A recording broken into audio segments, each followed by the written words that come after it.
Hello everyone, welcome to our channel bookworm. आज का episode बहुत ही इंफॉर्मेटिव और एक्सक्लूसिव होने वाला है। Guess why? क्योंकि काफ़ी लोगों को फिजियोथेरेपी के बारे में कोई अवेयरनेस नहीं है एंड बहुत लोगों को इस फील्ड को लेकर बहुत सारे मिसकॉन्सेप्शंस है। जैसे कि फिजियोथेरेपी मतलब सिर्फ मसाज या एक्सरसाइज समझते हैं एंड कुछ लोग ऐसे सोचते हैं कि फिजियोथेरेपिस्ट को कंसल्ट करने के लिए किसी हाईली रिकमेंडेड डॉक्टर का कहना ज़रूरी है। एंड इन सारी डाउट्स और क्लैरिफिकेशन सिर्फ आपको ही नहीं चाहिए, मुझे भी चाहिए। तो इन सारी मिसकॉन्सेप्शंस को दूर करने और फिजियोथेरेपी के बारे में अवेयरनेस लाने उनकी जर्नी एक्सपीरियंसेस हमारे साथ शेयर करने आए हैं डॉक्टर शिवरानी काडोदे, जिन्होंने रिसेंटली अपनी बैचलर ऑफ फिजियोथेरेपी ग्रेजुएट हुए हैं and currently she is pursuing her career in master of physiotherapy. So let's welcome her. Hello ma'am, कैसे हैं आप? Hello, I'm fine. Thank you. Hope you're doing well. Yes yes. आपने recently अपना क्या बोलते हैं बैचलर ऑफ फिजियोथेरेपी ग्रेजुएट हुए हैं, कितने साल हो रहे हैं? अब मुझे ग्रेजुएट होके 2 साल हो गए। ओके। आपकी मास्टर ऑफ फिजियोथेरेपी कैसे चल रही है जर्नी? बिल्कुल बेहद अच्छी चल रही है। आई एम हैप्पी दैट मुझे ये अपॉर्चुनिटी मिला। इवन आफ्टर मैरिज मुझे स्टडी कंटिन्यू करने का मौका मिला। आई एम वेरी हैप्पी। मैं बहुत खुश हूँ कि मेरा मास्टर्स स्टार्ट हुआ है और मैं भी परस्यू कर रही हूँ, and that too I am pursuing my masters in paediatrics. तो I am very happy and या सेटिस्फाइड। आपके इस मेडिकल फील्ड में आपकी जर्नी कैसे स्टार्ट हुआ और क्यों, आई मीन कहाँ से स्टार्ट हुआ? Basically, I come from medical family background. मेरे mom dad my siblings all are doctors. तो मुझे वो जस्ट एंड वो थिंग मेरे पेरेंट्स से, मेरी फैमिली से, the roots have come, the stem is like comes from the roots, तो मुझे वो वहाँ से मिला है। तो आई गेस ये मेडिकल फील्ड में आना और इंटरेस्ट डेवलप होना मेरे मॉम डैड से मिला है। बचपन से मैंने उनको देखा है, ओके। सीखा है उन्हीं से। आपके पेरेंट्स कौन से My स्पेशलिस्ट हैं? mom and dad are homeopathy doctor actually, okay. but my elder sister is dentist and her husband was pathologist. My younger sister, she is pursuing her medical now. I think she's in a final year. Not think, yeah, she is in final year. Okay. आपने अपना schooling कहाँ किया है? Schooling, if I tell you, it will be in a day complete. I think वो भी enough नहीं होगा. But okay, I'll proceed. जैसे कि अभी मैं आती हूँ एक रूरल प्लेस से। It's not a rural, it's a taluka place I must say. तो वहाँ पे एजुकेशन कैसा होता है, एक 8-10 साल पहले उतना वो डेवलप्ड नहीं था। तो ऑब्वियस है कि जाहिर सी बात है, पेरेंट्स अपने बच्चों के लिए अच्छा बेस्ट ऑफ बेस्ट एजुकेशन देना चाहते यस हैं। यस। तो हम लोग छोटे थे जब बचपन में, तो एक 2-4 साल तक, like from LKG to 4th standard, I have done my schooling from Aurad taluka, that's the name of school is little flower English medium school. Okay. And then from fifth standard में मुझे बोर्डिंग स्कूल रखा गया था, क्योंकि मेरे parents चाहते थे अगर बोर्डिंग स्कूल भेजेंगे तो बच्चे well manner, well disciplined and kind of education भी अच्छा मिलता है वहाँ पे, तो सब कुछ ओवरऑल सीख लेंगे, and I believe in that. तो मेरा 5th स्टैंडर्ड शाहीन से कंप्लीट हुआ, and then again 6th to 10th I came back to GND, and my parents thought कि सारे बच्चों को इकट्ठा एक ही जगह रखेंगे, क्योंकि और सारे बच्चे सेम नहीं होते। I was okay with the boarding school, but same was with my younger sister too, but elder sister, she was home sick and she was most pampered daughter of my family. Yes yes. तो इसलिए ही decided कि चलो all together एक ही school में डालते हैं, and will give them the best education. तो मेरा schooling basically started with little flower, ended with GND। Okay. आपकी स्कूल लाइफ की जर्नी कैसा था मतलब?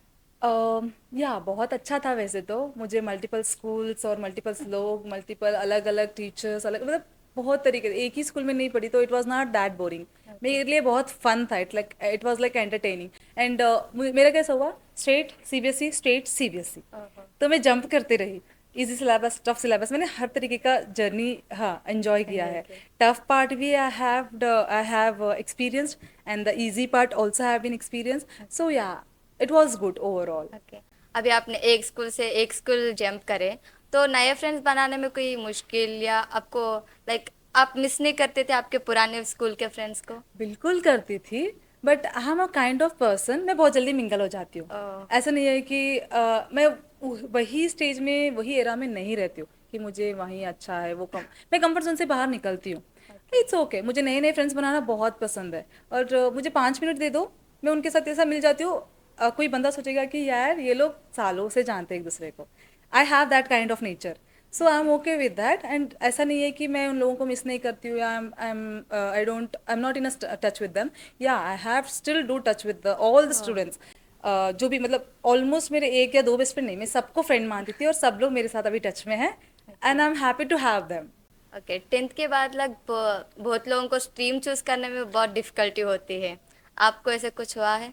मुझे डिफ़िकल्टी नहीं हुई क्योंकि मेरा तो फिक्स ही था ओह, मेडिकल ही करना है बट स्टिल मेरा इंटरेस्ट किसी और चीज़ में लाई होता था जैसे कि मुझे स्पोर्ट्स में बहुत एक्टिव थी बचपन से I was average student so मुझे डांस स्पोर्ट्स एक्टिंग बहुत पसंद था but my parents were like ये सब पैशन है career you can't mix it this with a okay. Career और तब मुझे समझ नहीं था मुझे लगता था कि मेरे पेरेंट्स मेरे ख्वाब के अगेंस्ट जा रहे मेरे ड्रीम्स हम्म। के अगेंस्ट जा रहे हैं तो मुझे ऐसा लगता था कि यार ये लोग मेरी कदर ही नहीं करते मेरे हाँ। सपनों का कदर नहीं करते वैल्यू नहीं देते तो मैं उनसे लड़ झगड़ने लगी कि नहीं मुझे स्कूलिंग कंटिन्यू नहीं करना है मुझे डांस ही जाना है मुझे फिल्म ओके। इंडस्ट्री भेजो मुझे फिल्म स्कूल भेजो मुझे डांस स्कूल भेजो but my mom was okay she is very supportive but होता है सारे पेरेंट्स के साथ अपने बच्चों का हम्म। सेफ्टी ही देखते हैं यस यस। तो उनको they give me an option they were like एक काम करते हैं अपन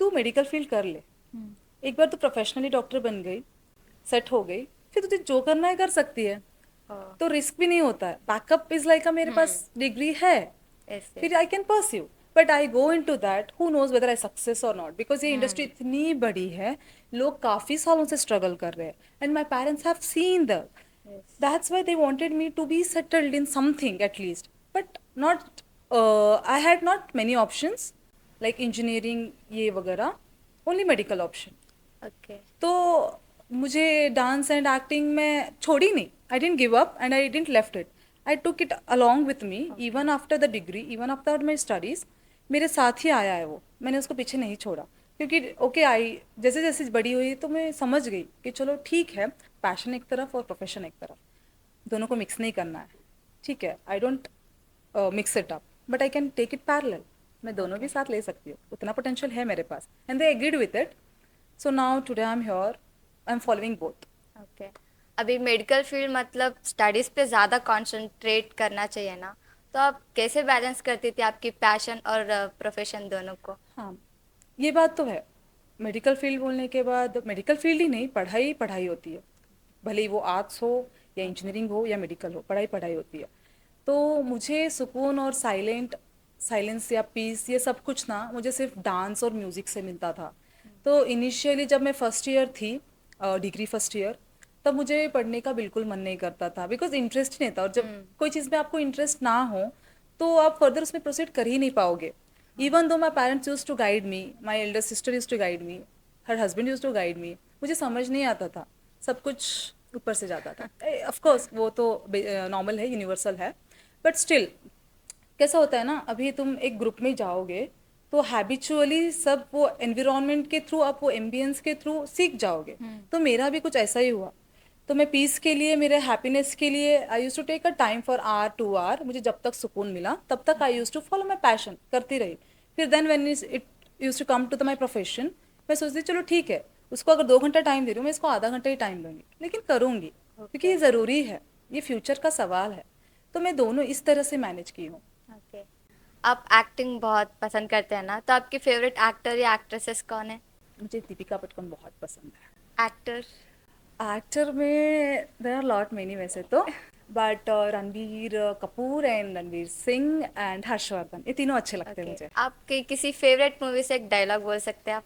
वैसे तो मेरी फेवरेट मूवी बहुत सारे हैं ओम शांति ओम ये जवानी ये दीवानी बट हाँ मुझे एक जो मुझे ऐसा सिमिलर और रिलेटेबल लगा है वो है ये जवानी ये दीवानी में की उसने दीपिका पादुकोण ने एक बार कहा था कि लाइफ में भले कितना भी तुम करने की कोशिश करो या कुछ भी कहीं ना कुछ छूट ही जाता है तो हम जहाँ पे है जिस मूड पे है वहीं का मजा ले ले Yeah. And I do that I do Okay. Follow that so या दैट्स ग्रेट। आपने कहा है कि आपको एक्टिंग फील्ड में बहुत पसंद, बहुत पसंद है वो फील्ड, तो अगर आपको किसी सीरियल के लिए अपॉर्चुनिटी मिलेगा तो आप करेंगे? बिल्कुल करूँगी इनफैक्ट माई मॉम एडवाइज्ड मी अगर तुझे फिल्म इंडस्ट्री में एंटर भी लेना है या फिल्म इंडस्ट्री में तुझे तेरी पैशन तुझे वहाँ पे कंटिन्यू करना है, तो शी वॉज लाइक तू कुछ लाइक इंस्पिरेशनल या कुछ मोटिवेशनल, या तो जो भगवान के सीरियल होते थे राधा कृष्णा शिवा पार्वती, उनको वो अटायर एंड वो स्टोरीज बहुत अच्छा लगता था। एंड वो कहते रहते थे कि तुझे ये सूट होगा तो तू ओके। वो चीज़ में जा। I am not telling you कि to don't follow your passion, अगर करना भी है तो इस काइंड के स्टोरीज में you develop and you proceed further. तो यह ज़रूर करूँगी अगर मुझे कुछ ऐसा मौका मिलेगा तो फर्दर। मतलब बहुत लोग एक्टिंग बोलते ही सीरियल को लेस प्रायोरिटी देते हैं मूवीज के कंपैरिजन में, इसलिए मैं आपसे पूछ रही हूँ। बट क्रेज तो सीरियल का ही है। ओके। यस, बिकॉज मूवी 3 घंटे की होती है, सीरियल इज समथिंग वो हमको एंगेज रखता है, क्यूरियोसिटी बढ़ाते है कि नेक्स्ट क्या यस होता है। Yes yes. So people is like हाँ 9 बज के हमको सीरियल देखना हाँ है, हाँ हाँ। रेडी। तो हम लोग सीरियल, वो पीपल सीरियल में एंगेज रहेंगे तो हम लोगों को खुशी है ना, और ज्यादा यस। पॉपुलैरिटी और ज्यादा इंटरेस्ट और ज्यादा क्यूरियोसिटी बढ़ेगा। तो I am okay with anything, मुझे बस ऑन स्क्रीन आना है, एक्टिंग स्किल्स दिखाना है, ओके। ड्रामे करना है, ये मुझे बहुत पसंद है। अगर आपको एक ही बार मूवी और सीरियल दोनों के लिए अपॉर्चुनिटी मिलेगा तो आप किसको चूज करोगे? That's quite tough question, but I would go for movie, because movie में सब कुछ एक साथ कवर होता है, भले ही वो 1-2 साल का प्रोजेक्ट हो। मतलब कुछ अभी कुछ कुछ मूवीज को टाइम लगता है, कुछ मूवीज 6 महीने भी हो सकते, कुछ मूवी 2 साल, कुछ मूवी 10 साल। But action, thrilling, romance, everything उसमें होता है, एवरीथिंग कवर होता है। तो मुझे एट ए टाइम सारा एक्सपीरियंस एक शॉट में मिल जाएगा। सीरियल में every day we have to work and it takes long, और कुछ आगे आगे करने का मतलब वो एक टाइम पे एक ही आएगा। सीरियल में अगर भी लड़ाई चल रही है तो 3 दिन का लड़ाई चलती रहेगी, हाँ हाँ। रोमांस चला 3 दिन तक रोमांस। तो मैं प्रिफर करूंगी मूवी। ओके। सीरियल तो ऑब्वियस, बट मूवी, बोथ अगर ऑप्शन रहा तो मूवी को आई वुड ओके। प्रेफर। आप सीरियल्स देखते हैं? नहीं, मैं सीरियल नहीं देखती, मैं कार्टून्स देखती हूँ। मुझे ओह, सीरियल में उतना इंटरेस्ट नहीं आपका है। फेवरेट कार्टून कौन सा है? डोरेमोन। या अगर डोरेमोन आपके पास आएगा हाँ। तो आपको किसी गैजेट देगा तो आप कौन सी गैजेट लेने के लिए पसंद करेंगे?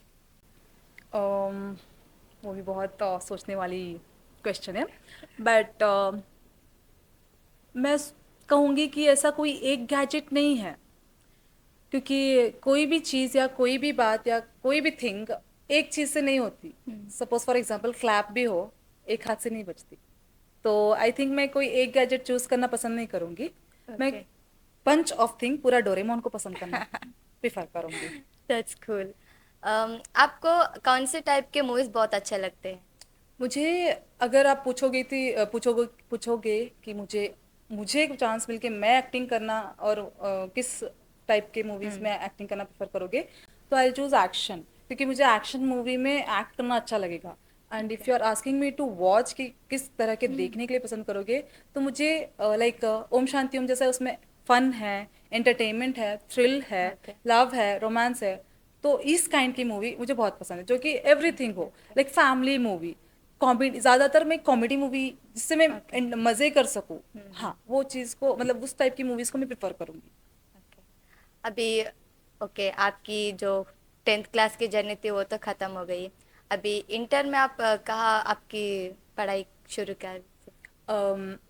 इंटरमीडिएट इज समथिंग, अभी वहाँ पे कैसा मेन मुद्दा होता है, that is a turning point of our life. मेरे पेरेंट्स को साइंस में ही डालना था ऑब्वियस, एंड मुझे तब इतना ये नहीं था लाइक कि मैं साइंस लूँ या क्या लूँ। मेरा तो बस दिमाग में यही चल रहा था कि मुझे डांसिंग करना है, एक्टिंग करना है, डांसिंग करना है, एक्टिंग करना है, प्लीज़ मुझे कुछ ऐसा फील्ड दे दो कि मैं वहाँ जा पाऊँ। लेकिन we have option of arts and science and commerce, this all things, ये तो हमको ऑप्शन नहीं था, और मुझे, मैं जानती भी नहीं थी टू बी ऑनेस्ट। अभी दीदी को देखा है, मॉम को देखा है, science background, science field, science thing, तो मुझे साइंस ही लेना पड़ा। And I don't no, I was okay, I was not okay, I don't no, but मैं सिर्फ I was just going with the flow. मुझे वहाँ पे एडमिशन किया, करवाया गया, और मैं कर रही हूँ और मुझे करना है, ओके। That's all. मुझे ये फॉलो करना है क्योंकि मेरे मॉम डैड ने कहा है, मुझे करना है। तो मेरा पीयूसी भी इस हाल में हुआ है कि I didn't studied a particular 1 or 2 college, I have roamed more than a 4 or 5 college. Oh. Yeah, that's true. So, first year, when I was in first year, I think initially जब हाँ हमारे पास ऐसा होता था मेरे time पे, अभी पता नहीं क्या चल रहा है, बट मेरे टाइम पे 10th होते ही ब्रिज कोर्स होता था। तो जो मतलब लाइक 10th के बाद 2 महीना समर हॉलीडेज जो होता था ना, अभी अप्रैल में खत्म हो, सॉरी मार्च में खत्म होते थे exams, April and May 2 months gap होता था। तो ज़्यादातर पेरेंट्स प्रिफर करते थे ब्रिज कोर्स ले, मतलब कोचिंग। अभी हम लोग हायर मतलब यूनिवर्सिटी के स्टडीज को जा रहे हैं ना, तो वो ब्रिज कोर्स का जो स्टेज होता है, तो मुझे ब्रिज कोर्स के लिए भेजा गया था जीएनडी।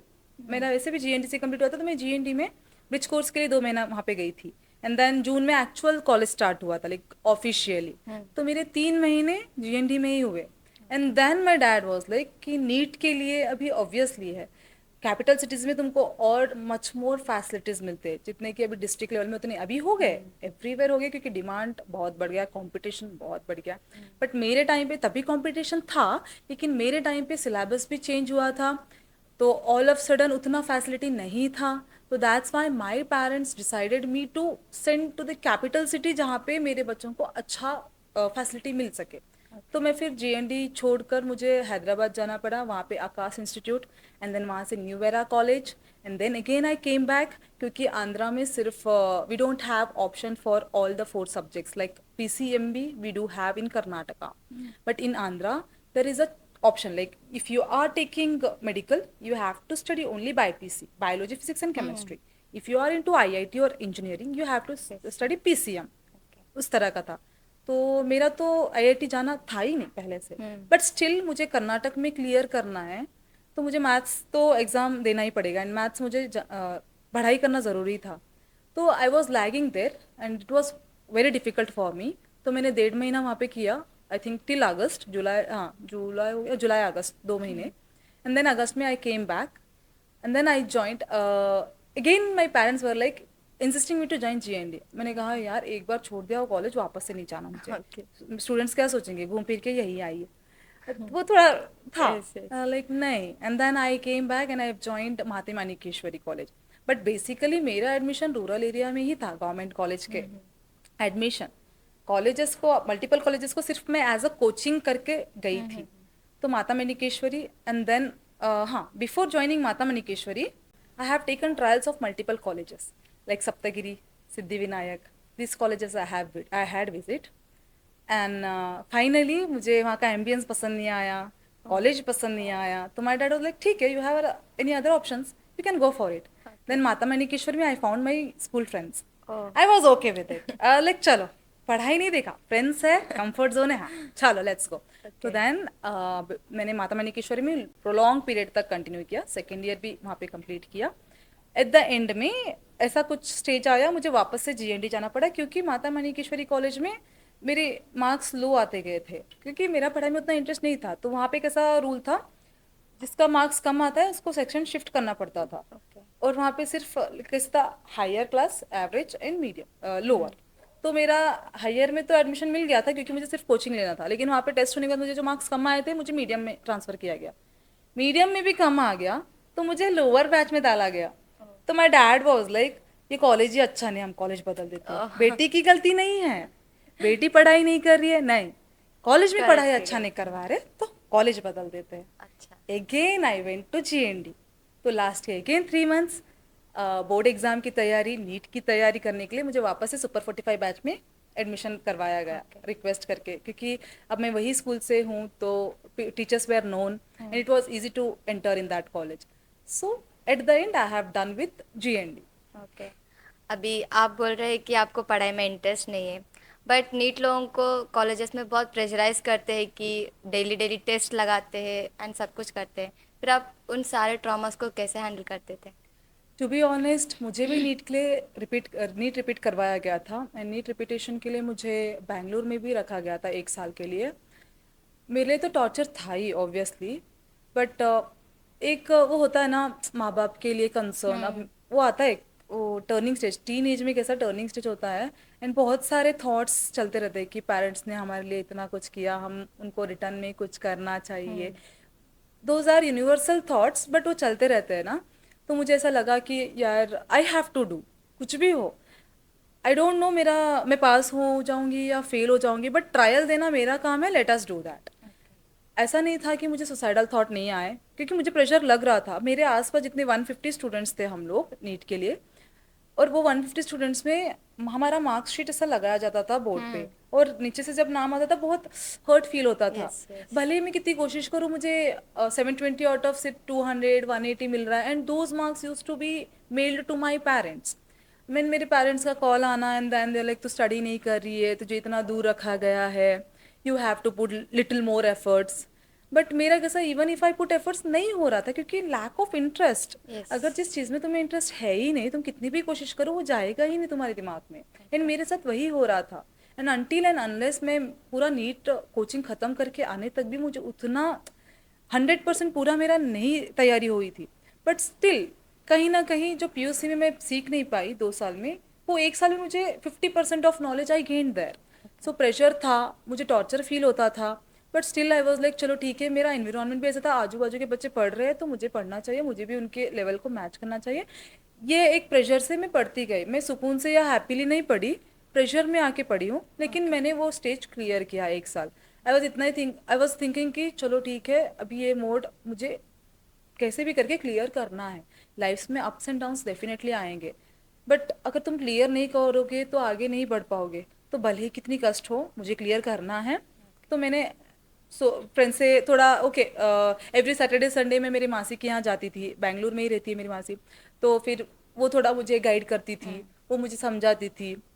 वो इस तरह से समझाती थी जैसे कि ठीक है, even if you don't get it, not a problem, least bothered about that, the only thing is why you are here, तेरा एम क्या है, बस उतना कंप्लीट करके चले जा। नीट इज सेकेंडरी, मतलब तुझे वहां जाके एग्जाम लिखना है, बट द मोटो इज तू नीट प्रिपरेशन के लिए आई है, तो तेरे से जितना हो रहा है कर ले। आज कम आया, कल को 1 मार्क्स के लिए और एक्स्ट्रा कर, डेली थोड़ा थोड़ा बढ़ा। हम पूरा तुझे प्रेशर नहीं डाल रहे। मतलब she was a mentor for me at that stage.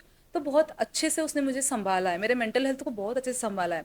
तो उसके अंडर गाइडेंस में और उसके बातों से, उसके वो केयर से, उसके वो अफेक्शन से मैंने ये 1 साल की जर्नी बड़ी आसानी से क्लियर कर ली। ओके। आपने कहा कि आपको सुसाइडल थॉट्स भी आए थे, तो आपने अपनी नीट की जर्नी में कभी लाइक डिप्रेशन में गए थे, किसी रीज़न यस, शेयर कर सकते हैं हमारे बिल्कुल साथ? बिल्कुल शेयर करती हूँ। बिकॉज अभी के ज़माने में जेंजी जो चल रहा है, या यंगस्टर्स भी हो एंड अडल्टहुड भी हो, mental illness is very important. उसके बारे में जानना, मेंटल हेल्थ के बारे में जानना, एंड मेंटल हेल्थ को हीलिंग करना, उसका ट्रीटमेंट लेना, इट्स वेरी इंपॉर्टेंट। तो मैं बिल्कुल शेयर करने के लिए तैयार हूँ। और मुझे लगता है कि डिप्रेशन से बाहर निकलने के लिए काफ़ी वक्त लगता है, और डिप्रेशन से बाहर निकलना या डिप्रेशन को डील करना, ये सिर्फ हमारे क्लोज वंस कर सकते हैं। जैसे कि अगर पेरेंट्स कूल एंड समझदार हो, मतलब उन्हें समझ सकते हैं उस चीज़ को, तो we can take a help. But मेरे कंडीशन में I had my best friend, मैं उसका नाम लेना नहीं चाहती हूँ, बट या मुझे, मेरे साथ एक इंसान था वैसे फेज में, he was like a angel for me.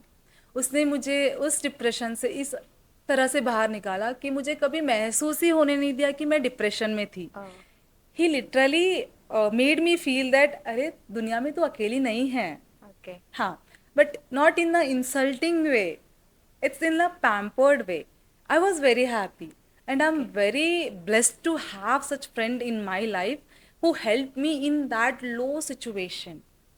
तो I have dealt through my friend. Okay. Yeah. आपने कहा है कि आपने नीट में ड्रॉप लिया है, तो क्या आपने एट द फाइनल क्लियर किया है नीट को? Uh, that's so sad. No, I couldn't clear, and that's okay for me. No regret. क्योंकि नीट मेरे लिए बहुत चैलेंजिंग था, बिकॉज बहुत कंपटीशन एंड बहुत टफ थिंग है वो। Yes yes. And I guess till now it's tough and competitive exam. Yeah it is called as competitive exam, that is obvious है कि वो बहुत कॉम्पिटिटिव है। तो मैं क्लियर नहीं कर पाई। एंड इन दैट गैप, जो मैंने 1 ईयर का गैप लिया था पीयूसी के बाद नीट के लिए, तो वो ईयर वेस्ट ना हो, या वो ईयर, मतलब माई डैड वॉज लाइक वो ईयर 1 साल का गैप ना पड़ जाए करके। मेरे डैड ने क्या किया था, मुझे बताया भी नहीं था और मुझे पता भी नहीं था, उन्होंने डी फार्म के लिए एडमिशन लगवा दिया। एंड तब कैसा था, डी फार्मेसी बहुत पहले लॉन्ग डिस्टेंस में चल रहा था, परमिशन दे रहे थे, क्योंकि उसके बारे में शायद आई डोंट नो उसके बारे में उतने रूमर्स है नहीं है या उसके बारे में कुछ एफिलिएशंस है, बट मुझे ऐसा लगता है कि तब एक्सटर्नल लॉन्ग डिस्टेंस पे चल रहा था तो मेरे डैड ने भी एडमिशन लगवा दिया था। एंड ये बात मुझे फेब्रुअरी में पता चली जब मुझे एग्जाम्स के लिए वापस आना था। मार्च मई में एग्जाम होते थे नीट के, तो 1 डेढ़ महीना हमको पहले ही छोड़ा गया था। तो मैं फेब्रुअरी में जब वापस आई थी, आई थिंक हार्डली 1 वीक था मेरे final exam of first year D pharmacy के, तो तब मुझे पता चला कि मेरे पापा ने मेरा एडमिशन डी फार्म में करवाया। तो आई वॉज पैनिक कि मैं अभी एग्जाम कैसे लिखूंगी, कैसे क्लियर करूंगी, क्योंकि ना ही मैंने कोई क्लासेस अटेंड किए, ना ही मैंने कोई इंटरनल्स दिए, मतलब और जीरो नॉलेज था मुझे फार्मेसी के बारे में, मुझे कुछ पता ही नहीं था। But still I was like चलो ठीक है, अभी किया है तो करना ही पड़ेगा, I can't quit it and I can't give up. तो मेरी मॉम ने क्या किया, जस्ट फर्स्ट ईयर में 6 सब्जेक्ट्स होते हैं, तो उन्होंने ऑल द बुक्स के सिर्फ गाइड्स लाए थे, और उसमें सिर्फ ऐसा होता, वो बहुत लकीली बहुत ब्लेस्ड, इतने अच्छे बुक्स थे, बहुत अच्छे बुक्स थे। उसमें question and answer like past 10 years के solve question and answer type के गाइडेंस थे वो। तो मैं बस वही पढ़ी हूँ 1 वीक में, एवरी डे एक एक चैप्टर, मतलब एक एक सब्जेक्ट क्लियर किया है मैंने। आई थिंक मैंने रट्टा मारा टू बी ऑनेस्ट, क्योंकि कुछ समझ में तो आता नहीं था उसके बारे में, और वहाँ पे हायर सब्जेक्ट्स जैसे कि anatomy, physiology, pharmaceutical chemistry, pharmaceutics, biochemistry, हाँ इतने सब्जेक्ट्स थे। तो मैंने बस जैसे भी गाइड में लिखा गया था वही डिटो डिटो पढ़ा, memory copy, and then exam में जाके वही पढ़ा। आई थिंक हार्डली मैं सेकेंड क्लास में पास हो गई, बट या फर्स्ट अटेम्प्ट में I have clear that D pharmacy, even though that was tough, I clear. मेरा कैसा है, I am average student, but एक बार अगर ठान लेती हूँ कि मुझे करना है, I do it. I know that didn't work in NEET aspirant, but क्योंकि था ही नहीं, अभी ये किया गया था and that was important for my parent, तो आई हैड टू डू, इसलिए मैंने फर्स्ट अटेम्प्ट में मेरा फार्मेसी क्लियर किया। एंड देन बारी आई मेरी नीट एग्जाम की, तो उसमें आई हार्डली स्कोर 290 और something, I still do remember, or 299 years, I don't know, हाँ but yeah, it was lower than the eligibility I guess. तो my parents were broken, they were ठीक है अब हो गया तो हो गया। माई डैड बहुत हर्ट हो गए थे कि इतना करने के बाद भी नहीं लगा, बिकॉज इसका उनका ड्रीम था।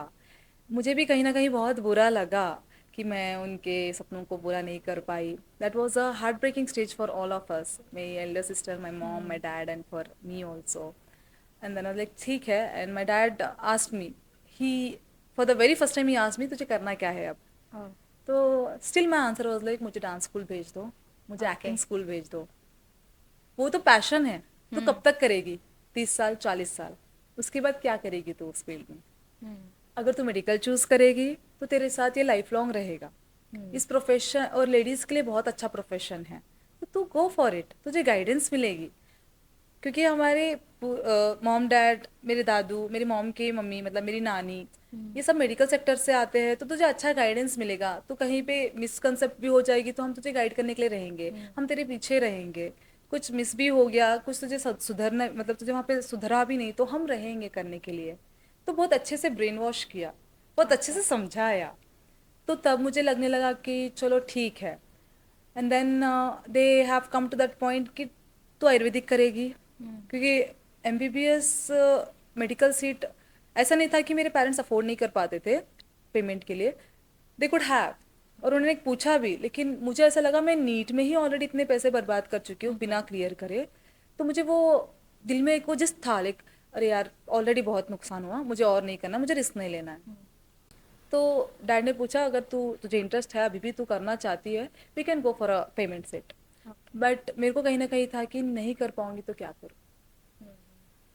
एंड देन थोड़ा टाइम लेके डिसीजन लेने से अच्छा है कि आगे के साल बर्बाद कर, मतलब ये आगे के साल बर्बाद करने से अच्छा है कि थोड़ा टाइम लेके डिसीजन ले।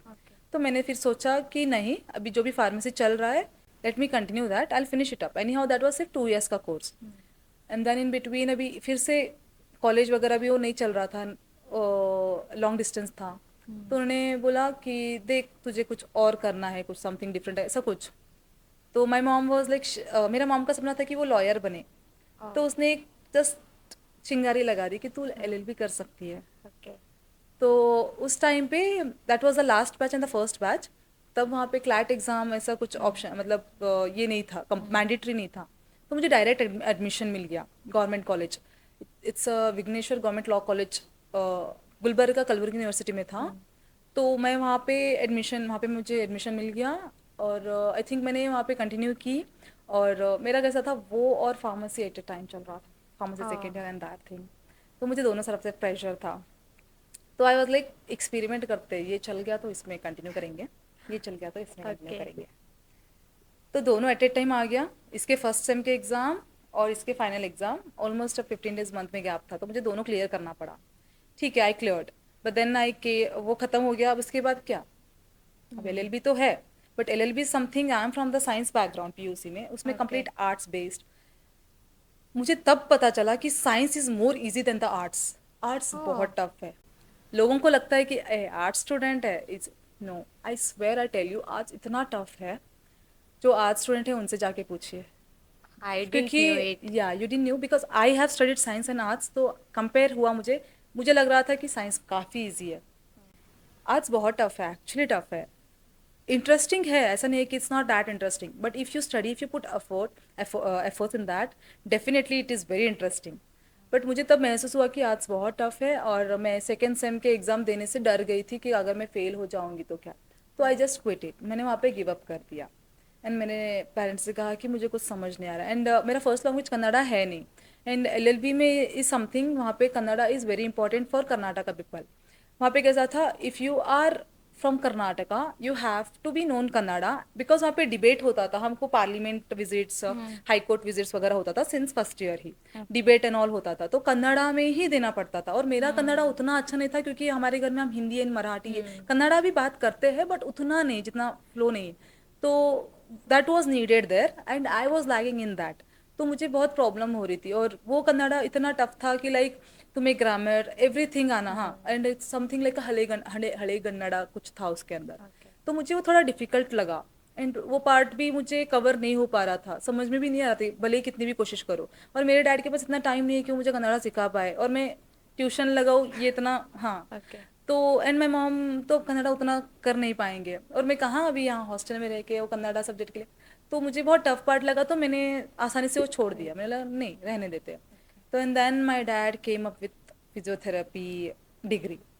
आई don't know from where did he find it, because मुझे उसके बारे में पता भी नहीं था।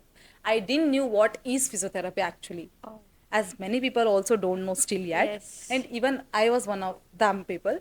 तो and he was like ठीक है, अभी एनी हाउ उनके बच्चों को मेडिकल फील्ड में ही रखना है। आयुर्वेदिक से भी मैंने मना कर दिया था। वो इसलिए मना किया क्योंकि मेरी फ्रेंड आयुर्वेदिक कर रही थी। उसने मुझे कहा था, शिव अगर तू आयुर्वेदिक करेगी, इसके अंदर संस्कृत लैंग्वेज है, जो बचपन से स्कूलिंग से संस्कृत किए उन्हीं को टफ जा रहा है। हम तो इनिशियली संस्कृत पढ़ेंगे तो वेरी टफ, अगर पेपर बैक रहेगा तो फिर वो बैक ही रह जाएगा। मतलब बहुत नेगेटिव पॉइंट्स देखे ओके। उसने, मुझे ओके। डरा के रख दिया था। एंड वो ऐसा मेंटली सेट हो गया था कि नहीं करेंगे, टफ है, नहीं करेंगे, लेट इट बी। ओके। तो आई ड्रॉप्ड दैट थॉट कि चलो ठीक है, हम अभी आयुर्वेदिक को नहीं जाएंगे, तो आयुर्वेदिक कैंसिल हो गया। LLB also I dropped. अब मुद्दा ये था कि करूँ तो करूँ क्या अभी मैं, डांस को तो ये जाने देंगे नहीं मुझे।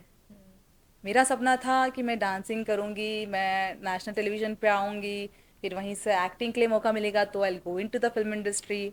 But no, I had to end up with the medical degree. But now I feel like मुझे बहुत अच्छा लगता है कि चलो अच्छा हुआ, देर से सही मुझे समझ आया कि ये फील्ड अच्छा था, और कर लिया मैंने। भले ही मैंने ज़बरदस्ती कर ली, लेकिन अभी नाम के सामने जो डॉक्टर प्रीफिक्स आता है तो उससे मुझे बहुत तसल्ली मिली। लगता था कि सबके सामने, मेरी दीदी के नाम के सामने डॉक्टर है, मॉम ओके। के सामने, सबके सामने नाम के सामने डॉक्टर है, तो मुझे भी डॉक्टर चाहिए, लेकिन बिना पढ़ाई किए। But okay. तो then he bought a BPT degree, was okay. Like okay let's give a try. And when he expanded it like a bachelor of physiotherapy में physical therapy in the sense like fitness, ये वो होता है। मेरे दिमाग में यही चल रहा था कि फिटनेस होता है, जो कि मैं इंटरेस्टेड हूँ, ओके। स्पोर्ट्स वगैरह भी रहेगा, हाँ। I am interested in that. तो ये सोच के मैंने ज्वाइन कर ली, ओके। ज्वाइन कर लिया। जाने के बाद पता चला कि भाई ये तो बहुत ही टफ डिग्री है। बस ऐसे ही मेरी जर्नी डिग्री की स्टार्ट हो गई। अच्छा। अभी क्या बोलते हैं, नीट के बाद बहुत सारे स्ट्रीम्स होते हैं ऐसे सुना है, तो उसमें एमबीबीएस और बीपीटी इनमें क्या डिफरेंस है? I must say, MBBS, BPTC, all courses are very beautiful in their own way. MBBS is like a father, like a God father type है वो। क्योंकि MBBS is like bachelor of medicine and bachelor of surgery. वो आप medicinally भी treat and surgically भी treat कर सकते हो, उसमें मल्टीपल ऑप्शंस है। वो हमारा एक क्या बोलते हैं रूट है। ये सारे ब्रांचेस काइंड ऑफ है, मुझे ऐसा लगता है, and I think it is. क्योंकि उसमें उन लोगों को सब कुछ पढ़ाई करना पड़ता है, एवरीथिंग। हमको सिर्फ स्पेशलाइजेशन हम पढ़ते हैं, initially we do, but at the end practically जब आता है हम सिर्फ हमारे स्पेशलिटी फॉलो करते हैं। बट उनको सब नॉलेज होना बहुत ज़रूरी है। और yes, it's a huge difference. Medical MBBS and physiotherapy में बहुत डिफरेंस है। फिजियोथेरेपी हम सिर्फ physically, we are a therapist of physically, and they are like medicinal, surgical, everything. तो both field are beautiful in their own way. ये ऊंचा, ये छोटा, ये बड़ा, ऐसा कुछ भी नहीं है। Medical sector medical sector, health sector health sector, पांचों उंगली जैसे है वैसे वो मेडिकल डिग्रीज है। सब एक भी नहीं है तो काम नहीं चलेगा। तो everything is important, all the degrees are very important in health sector. Nursing के बिना नहीं काम चलेगा, फिजियोथेरेपिस्ट के बिना काम नहीं चलेगा, ग्रुप डी के बिना काम नहीं चलेगा, फार्मासिस्ट के बिना काम नहीं चलेगा। So we need everything. So they everything has, each and everything has their own recognization, हाँ, specialisation and their own speciality. It's beautiful in their own way. Okay. अभी बहुत लोग नीट क्रैक नहीं करते, वो लोग सोचते नीट के अलावा और कोई स्ट्रीम ही नहीं है। नीट के अगर नीट क्रैक नहीं होगा तो हमारी कोई क्या बोलते चांस ही नहीं है इस मेडिकल फील्ड में। तो उनके लिए आप क्या कहना चाहेंगे? देर आर मल्टीपल डिग्रीज, जैसे कि अभी पैरामेडिकल कोर्सेस है, फार्मेसी कोर्सेस है, एंड BPT भी। अभी मैंने देखा है, जब से मैंने BPT ज्वाइन किया है, मोस्ट ऑफ द मेरे क्लासमेट्स जिसको MBBS नहीं मिला, इधर they have ended up with going BDS और आयुर्वेदिक और होम्योपैथी और BPT। सो ठीक है, MBBS नहीं मिला तो BPT जाते हैं, क्योंकि सेम हेल्थ सेक्टर में होने का वो फीलिंग रहेगा, हेल्थ सेक्टर में होने का वो इंटरेस्ट रहेगा। तो आई फील दैट उनको नाराज होने की कोई ज़रूरत नहीं है। Even if you are being in physiotherapy, आप पेशेंट की जान बचा ही रहे हो। मतलब वो डॉक्टर लोग होना खो है भी खो बैठते हैं ना नीट क्रैक नहीं करेंगे तो मैं उनको कहना चाहती हूँ कि it is not a end of life, I Okay. Feel. And मैं भगवत गीता का एक अध्याय फॉलो करती हूँ, जो कि बचपन से करते आई हूँ और मुझे एक्सपीरियंस भी है। कहा गया उसके अंदर इतनी खूबसूरत लाइन है, जो भी होगा अच्छा ही होगा, जो हो रहा है Yeah. अच्छा ही हो रहा है, एंड जो होता है वो अच्छे के लिए अच्छे ही के होता लिए है। होता and I do follow that. मुझे भी ऐसा Okay. लगता है, मैं भी पैनिक होती थी। अब जैसे कि मेरा नीट फेस बहुत खराब गया था, it was very depressive, but still मुझे ऐसा लगा, ये जो 3 लाइन ना हिम्मत, ये 3 लाइन मुझे इतनी हिम्मत दी है कि जो हो गया है अच्छा ही हुआ होगा, शायद समथिंग इज बेटर। हमारा प्लान ये रहा तो गॉड्स का प्लान ये रहेगा Yes. For sure. तो उसके लिए you believe, start to believe that. I know immediately नहीं होगा, उनको गाइडेंस चाहिए, प्रॉपर काउंसलिंग चाहिए। तो I would like to suggest them, take a proper advice, take a proper counselling, even before NEET and after NEET clearance. हमको ना guidance और counselling दिया जाता है। पेरेंट्स हो या कोई हमारे सीनियर डॉक्टर्स हो जो नीट क्रैक किए हो, जो MBBS first year second year में हो, तो यूजुअली दिस हैपन्स। अब जो मेडिकल फील्ड में इंटरेस्टेड है तो उनको काउंसलिंग दिया जाता है। पेरेंट्स बोलेंगे, कहते हैं कि अपने अब नीट क्लियर किया है, अब नेक्स्ट की तैयारी करना हो तो you get counselled by these seniors. Okay. तो वो counselling is very important, I guess. That stage जो होता है, proper guidance and proper advice and proper counselling मिला तो person can able to decide कि व्हाट ही और she is good at, and उसे किस चीज़ से हैप्पी, सुकून या खुशी या फन मिल सकता है। क्योंकि see, if you are studying और if you are doing job, you should be happy with that. Yes, You should of be course. also satisfied with that. बिना इंटरेस्ट के मैं सिर्फ काम कर रही हूँ, that doesn't That's work. वो मेंटल पे भी इफेक्ट नहीं होगा, फिजिकली भी इफेक्ट नहीं होगा, कुछ नहीं। हम हाँ बस कर रहे हैं। खुशी होना चाहिए। Even if you are not interested, create that happiness, get that happiness, get inspire. कभी ना कभी तो मिलेगी, एक नहीं, दो नहीं, तीन, चौथी बार मिल जाएगी, कर लो। तो ऑल ओवर प्रॉपर गाइडेंस और काउंसलिंग बहुत इंपॉर्टेंट रोल है, मुझे ऐसा लगता है। Okay. अभी बहुत से पेरेंट्स हैं जो लोग ऐसे उनके बच्चों को प्रेशराइज करते हैं कि तुम या तो मेडिकल साइंस चूज करो या तो इंजीनियरिंग। तो मतलब ऐसे करना अच्छा ठीक ही लगता है आपको? मुझे कहा तो मतलब मेरे ओर से, मेरी पर्सपेक्टिव से मुझे ऐसा लगता है, सी पेरेंट्स भी उनके पर्सपेक्टिव से दे आर राइट, क्योंकि उनको बचपन में जो नहीं मिला and yes, what yes. They were lagging, तो वो उनको लगता है कि हमारे साथ जो हुआ है हमारे बच्चों के साथ ना ना। हो।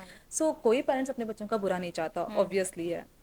तो वो अभी के लिए, वो अभी जो पीयूसी का स्टेज, नीट का स्टेज, जो भी वो टीन एज होता है ना, 18 to 20 का एज, ऐसा लगता है कि पेरेंट्स हमारे दुश्मन हैं, जी क्योंकि वो बिल्कुल। हमको समझ ही नहीं सकते। यस। बट वो बाद में रियलाइज होता है कि पेरेंट्स जो सोचा है हमारे लिए बहुत अच्छा ही सोचा है। यस। बट स्टिल मुझे ऐसा लगता है कि ठीक है, आपका थॉट आपने ट्राई किया, ट्रायल एंड एरर पीरियड हो गया, अगर वो नहीं कर पाया तो don't force them, because force करने से कोई भी रिश्ता हो या कोई भी जॉब हो या कोई भी कम्युनिकेशन हो या जो भी थिंग हो, वो वर्क नहीं करेगा। इंटरेस्ट है तो ही करेगा, फोर्सफुली नथिंग कैन वर्क्स। तो आई फील ठीक है, एक चांस दे दो, आप एक ट्राई कर दो, अगर बच्चा अच्छा निकला यू गो फॉर इट, नहीं निकला तो एटलीस्ट उसको सेकंड चांस दो, क्योंकि लाइफ सेकंड चांस देती है, पेरेंट्स क्यों ना दे। ट्रू।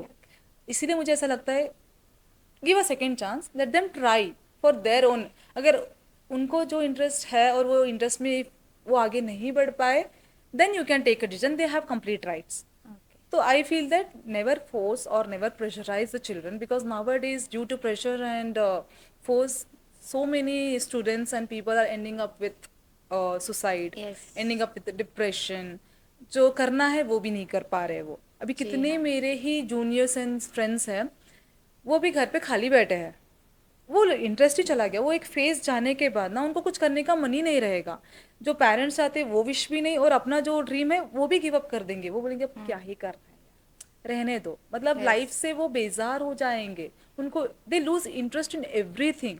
मेरा भी ऐसा फेस आया था, इवन मेरा मैरिज होने के बाद मुझे भी ऐसा लगा, यार अभी डिग्री, उन्होंने कहा था डिग्री कंप्लीट करने के लिए, उसके बाद मुझे पैशन फॉलो करने देंगे, बट अनफॉर्चुनेटली वो हुआ नहीं। जैसे ही डिग्री खत्म हुआ मेरी शादी हो गई। शादी होने के बाद इवन आफ्टर कितने भी कूल हो और कितने भी ब्रॉड माइंडेड हो, शादी के बाद तो एम्बियंस नेचर अलग ही हो जाता है। कितना भी कूल हो, वो कैसा होता है कि ठीक है, शादी से पहले तक सब ठीक था, अभी शादी के बाद जिम्मेदारियां बढ़ जाएंगी और वो सब कुछ अच्छा नहीं लगेगा। ये इंडियन थॉट है, वो देसी थॉट है, वो यस। यूनिवर्सल थॉट है, हम उसको चेंज नहीं कर सकते। बट हम उसको इन न्यू वे में ला सकते हैं। चेंज नहीं करेंगे तो भी कम से कम हम उसमें कुछ ऐड अप करके उनको कन्विंस करने की ओके। कोशिश, या something in new way we can get it. अगर ऐसा नहीं जा रहा है तो ऐसे खा लेंगे ना, ओके। तो उस वे में हम रूट बनाएंगे अपने ओके। आप के ओके। लिए, ताकि उन्हें भी हार्म ना हो और हमारा भी सपना पूरा हो। तो I think we have to be a creativity, we have to get a creative something things, some things are can't be done with a one thought, you have to put a multiple thoughts, you have to invest everything, मुझे ऐसा लगता है। so yeah, this is my thought। Okay, आपकी BPT की journey कैसा था? BPT की journey कहेंगे तो अभी फर्स्ट ईयर में, या as I said like physical therapy है तो चलो ठीक है, ओनली फिटनेस रहेगा, विल बी एंजॉइंग, प्रैक्टिकली सब कुछ रहेगा, ओके। स्पोर्ट्स रहेगा, ऐसा सोचा था मैंने, क्योंकि आइडिया नहीं था उसके बारे में, ज़्यादा या। नॉलेज नहीं था। और ना ही मेरे पेरेंट्स थे, तब मेरे पेरेंट्स भी अवेयर नहीं थे। Mom dad are educated, that's why they knew कि this is one of the health sector degree, okay. तो it is good for our child. Then when I entered in BPT I got to know first year में इतने सारे subjects है। I was like oh damn, मुझे कितने anatomy, subjects थे? I had 6 subjects. Okay. Yeah there were 2 minor subjects, बाकी के major थे। Oh. Sorry 5 I guess, anatomy, physiology, biochemistry, biomechanics, socio psycho, या 6 subjects. Okay. Sociology and psychology हमको minor subject था, बाकी के मेजर है। ये सारे बेसिक, सारे जो आप कोई भी स्ट्रीम मतलब कोई भी फील्ड मेडिकल में कोई भी ब्रांच चूज करो, बेसिक सब्जेक्ट्स है। तो anatomy, physiology, biochemistry are the basic subject, you have to be known, even it is in pharmacy, MBBS, BPT, BHMS, BAMS, BUMS, BDS. Okay. वो बेसिक सब्जेक्ट है, वो आना ही है। उसके अलावा तुम मतलब उसके बिना तुम पेशेंट ट्रीट ही नहीं कर पाओगे। वो एक हम एनाटॉमी समथिंग हम अपने शरीर के बारे में पढ़ रहे हैं, physiology something how the organ response and how the organ works, हम उसके बारे में पढ़ रहे हैं। Biochemistry how the chemical reaction happens in the body and outside the body, ये पढ़ रहे हैं। तो इसके बिना हम पेशेंट को फर्दर प्रोसीड कर ही नहीं सकते ना। तो दो ज़्यादा बेसिक सब्जेक्ट्स, सो ये सब थोड़ा टफ था। एनाटॉमी सब्जेक्ट, फिजियोलॉजी सब्जेक्ट से बहुत डीप, क्योंकि शरीर, अभी हमको एक इंसान के शरीर के बारे में पूरे इन एंड आउट पढ़ना है, it's not that easy. Okay. क्योंकि तुम कल को अगर डॉक्टर, बड़े डॉक्टर बन जाओगे, तुमको कौन सा नस काटना है, कौन सा नस जोड़ना है, कौन सा पार्ट काटना है, कौन सा पार्ट जोड़ना है, किस पार्ट पे काम करना है, उसके बारे में जानना ज़रूरी है। यस। अभी फॉर एग्जांपल हम एक पेपर ले गए, हम उस पेपर से बोर्ड बनाना चाहते हैं, तो हम कौन से साइड से फोल्ड करना है जाने बगैर नहीं कर सकते, तो पूरा खराब हो जाएगा। तो हम ये पेपर है चलेगा यार, इंसान के साथ कैसे खिलवाड़ कर सकते हैं, नहीं कर ट्रू। सकते। तो बेसिक थिंग ऐसा था कि हमको बहुत परफेक्ट होना था उसके अंदर, अच्छे से पढ़ाई करना था। मेरे लिए बहुत टफ गया। और मेडिकल कॉलेज में कैसा होता है, एक तो बड़े बड़े प्रोफेसर होते हैं, उनके पास इतना खाली टाइम, मतलब वो लोग बहुत बिजी होते हैं, उनके पास उतना टाइम नहीं होता कि हमारे डाउट्स क्लियर करें। लाइक स्कूल के टाइप नहीं होता है, या तो सीनियर्स हेल्प करेंगे, या पेरेंट्स, या यूट्यूब, या खुद से कर लो। और मेरा ऐसा हो गया था कि मेरे कॉलेज में मैं फर्स्ट बैच की स्टूडेंट थी, ना कोई सीनियर था, ना कोई एक्सपीरियंस अपने लेक्चर थे। तो we had only one principal, he was very good actually, वही सब वो सब्जेक्ट्स मैनेज करता था। Oh, he was very good, sorry, करते थे। And then anatomy and all के लिए हमको एमबीबीएस स्टूडेंट्स के साथ कंबाइंड क्लास लिया जाता था एक बड़े से हॉल में। तो वहाँ पे हमको तो एक तो लीस्ट इंटरेस्टेड, हम पीछे जाके बैठते थे, आधा सुनाई देता था, आधा सुनाई नहीं देता था, जो सुनाई देता था सिर के ऊपर से चला जाता था। आपका फर्स्ट डे एक्सपीरियंस कैसा था एनाटॉमी क्लास में? मुझे तो कुछ समझ में ही नहीं आया, ऐसा लग रहा था हम पिक्चर देखने आए थिएटर में, क्योंकि बड़े से कॉन्फ्रेंस हॉल में बैठे थे, स्लाइड शेयर चल रहा था, और ऑलरेडी वो लोग आगे निकल चुके थे। Okay. हमको लेट एडमिशन हो गया था, उनका जून जुलाई में ही हो जाता है, हमारा अक्टूबर में था। Okay. तो अभी ऐसा नहीं होता कि हमारे लिए स्पेशल से क्लास लिया जाए, नो, उनके साथ ही चलना पड़ेगा हमको। और वो जो प्रैक्टिकल सेशन उनका चल रहा है, हमारा भी वही चलेगा। कार्डावर करके एक सेशन होता है हमको, Okay, लाइक बॉडी के बारे में ना, वो सब कुछ होता है। That was a very tough. तो मुझे स्टार्टिंग के 6 मंथ्स तक मुझे कुछ भी समझ नहीं आता था मुझे। और I was happy, I was okay, चलो ठीक है, थोड़ी देर एंजॉय करते हैं अपन, अभी आए हम घर यहाँ से, हाँ, घर से दूर Okay. है, शायद तो मैं सीख जाऊंगी, चलते चलते सीख लेंगे, चलते चलते कर लेंगे। 6 महीने तक कुछ नहीं, जब तक एक इंटरनल हुआ। जब एक इंटरनल हो गया, मैं उसमें अच्छे से मार्क्स स्कोर नहीं कर पाई, और वो मार्क्स मेरे पेरेंट्स तक पहुंच गए। तब मुझे पता चला यार ये अभी करना है। And then I was like चलो अभी हम सीरियस करेंगे, इतने दिन Okay. मजे किए, ठीक है, अभी नेक्स्ट 6 मंथ्स में मेरे फाइनल एग्जाम रहेंगे, I have to be very serious about that. तो one fine day I found a guy, he was an MBBS intern I guess, हाँ, ही वॉज एन इंटर्न। तो मेरी बातचीत हुई सर सर सर करके, क्योंकि हमारे पास सीनियर्स को सर बुलाया करते एवरी फील्ड में। एंड ही वॉज तो super super super senior, I was in first year, he was an intern. तो अच्छी बातचीत हुई। Okay. फिर उनको मैंने बोला कि सर मुझे आपकी मदद चाहिए, एनाटॉमी मुझे कुछ समझ आ नहीं रहा है, फिजियोलॉजी भी ठीक ठीक समझ आ रहा है, और कॉल पे मैं अपने पेरेंट्स से उतना अच्छा एजुकेशन नहीं ले पाऊंगी, उतना अच्छा गाइडेंस नहीं ले पाऊंगी। तो मैंने उनको हेल्प में मांगा। तो he was, thank God, he was agreed, like Oh. ठीक है, इतनी सी बात है, मैं कर लूंगा। एंड सीनियर्स अच्छे थे, एमबीबीएस के सीनियर्स, हमको तो सीनियर्स थे ही नहीं। Okay. तो हुआ यूं कि 9 to 4 हमारा college timing, and then 6 o'clock in timing था हॉस्टल का। Okay. तो 4 to 6 I use to go to the hospital, and then उनका वो मुझे 2 घंटा टाइम देते हैं उनका। Okay. 2 hours I use to sit with him, he use to teach me complete A to Z। उन्होंने मुझे बेसिक से शुरू किया, जीरो से। फर्स्ट व्हाट इज अनाटमी, क्या पढ़ते हैं हम इसके अंदर। टू बी ऑनेस्ट 6 महीने तक मुझे बोन्स के नाम नहीं पता था, और हमारे शरीर में कितने बोन्स होते हैं मुझे ये भी नहीं पता था। अपर लिम्ब के बोन्स के नाम, लोअर लिम्ब के बोन्स के नाम, मुझे कुछ भी नहीं पता था। बट जैसे जैसे उन्होंने क्लास लेना शुरू किया, सिर्फ अकेली को लेते थे इंडिविजुअल क्लास, क्योंकि वैसे तो कोई वो लोग लेते नहीं है, बट मैंने उनको रिक्वेस्ट किया था तो वो मुझे समझाया, ऐसा लाइक भैया जैसा पढ़ाई करवाया उन्होंने मुझे। तो 1 वीक तक फिर भी मुझे कुछ समझ में नहीं आया। Till 1 week I was like क्या, ये क्या सिखा रहा है यार, मुझे कुछ समझ में ही नहीं आ रहा है। तो then he got to know कि इसको किस तरीके से समझाएंगे। Okay. Then he started preparing drawings, he had put lot of Okay. Efforts. I asked him why you are doing such, बोला तेरे लिए नहीं कर रहा हूँ, डोंट वरी, Okay. नेक्स्ट मेरे पीजी के एग्जाम की तैयारी करना है मुझे, Revision. रिवीजन हो जाएगा। मैं बोली यार सब लोग सेल्फिश है, कोई ना, मैं भी तो सेल्फिश थी, मैं अपने लिए गई थी उसके Yes, पास, yes. कोई ना, मेडिकल फील्ड में सब सेल्फिश ही होते हैं और होना भी चाहिए, आई एग्री दैट। Okay. फिर 4 to 6 वहाँ पे मैं पढ़ाई की उनके साथ। देन 6 को I use to come back to the hostel. अब वो पढ़ने के बाद याद भी रखना चाहिए, रिवीजन भी करना चाहिए। तो मैं अपने फ्रेंड्स को बोलती थी चलो यार अपन पढ़ाई करते हैं। Okay. वो जो भी मुझे सिखाता था डिट्टो में आके मेरे फ्रेंड्स को सिखाती थी। Yes. So that help my friends also, and मुझे भी रिवीजन Revision हुआ. Okay. So in this way my first year turned out Okay. And I cleared. I am happy. My parents are like तू एक दिन call करके बोली कि मम्मा मुझे डिग्री क्विट करना है, मुझे आना नहीं है, मुझे पढ़ना नहीं है, मुझे वापस Okay. आना है, you cleared all the subjects. They were shocked, I या guess. Initially actually in the first year मेरा फर्स्ट अटेम्प्ट में 2 पेपर बैक हुआ था। मुझे बुरा नहीं लगा बिकॉज आई न्यू कि आई was lagging behind that. Okay. तो देन 6 मंथ में हमको एक और सप्ली बैच में होता, तो आई क्लियर्ड, और अच्छे मार्क्स से क्लियर किया मैंने। लाइक 200 का हमको, like 100 marks theory, 100 marks practical होता था। 200 में 125 गोल्डन फॉर मी।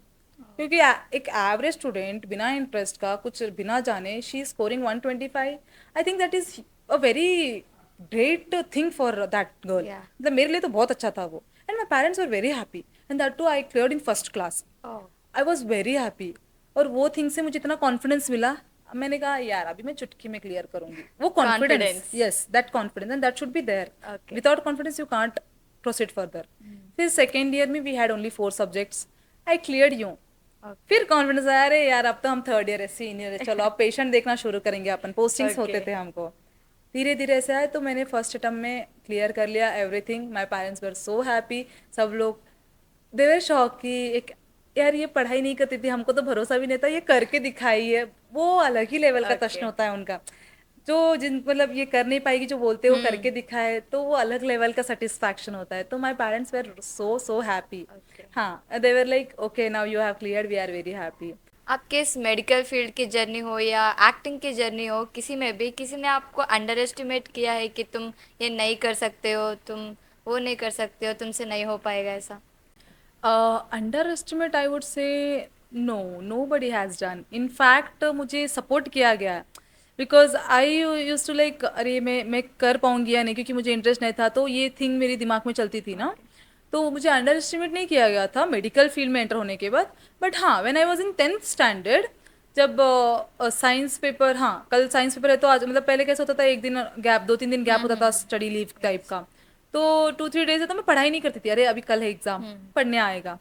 तो ऐसा दिन आ गया, ऐसा वक्त आ गया कि कल पेपर था, और आज के दिन I had to study, had to get prepare for that. And my elder sister was like चल ठीक है, देखते हैं तू कितना प्रिपेयर हो गई है। तो she started asking question. Okay I was like blank. I was just numb and silent. I was laughing. Experienced हाँ, पहले ये पढ़, अभी पढ़ूंगी ना, अभी टाइम है ना।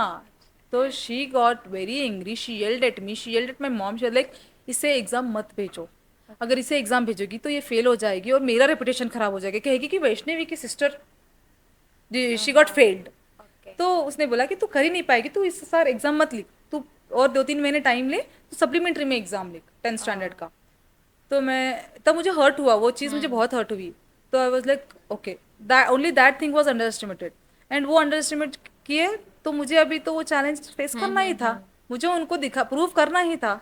मैं जिद्दी लड़की। ओके तो मैंने कहा मैं भले ही जस्ट पास क्यों ना हो जाऊँ, बाउंड्री पास भी क्यों ना हो जाऊँ, मुझे क्लियर करना ही है। एंड आई थिंक मुझे वो जिस चाहिए था, वो बोलते हैं ना ऐसा चिंगारी लगाना है तभी आग लगेगा, तो वो चिंगारी उसने दिया और मैंने आग लगा दिया, मैंने बोला करके दिखाया। ओके या एंड मेडिकल फील्ड में एवरीवन लाइक, इनफैक्ट मैं खुद अपने आप को बोलती थी कि मेरे से नहीं होगा मॉम, मुझे नहीं करना है। तो मेरी मॉम कहती थी कोई ना बेटा, तुझे 1 साल में एक पेपर निकाले, हमको कोई दिक्कत नहीं है, अच्छा तू कर ले, बस आराम से कर ले, हमको कहीं दौड़े दौड़े जाना नहीं है, हमको कोई जल्दबाजी नहीं है, तो आराम से 1 साल का एक पेपर निकाल ले।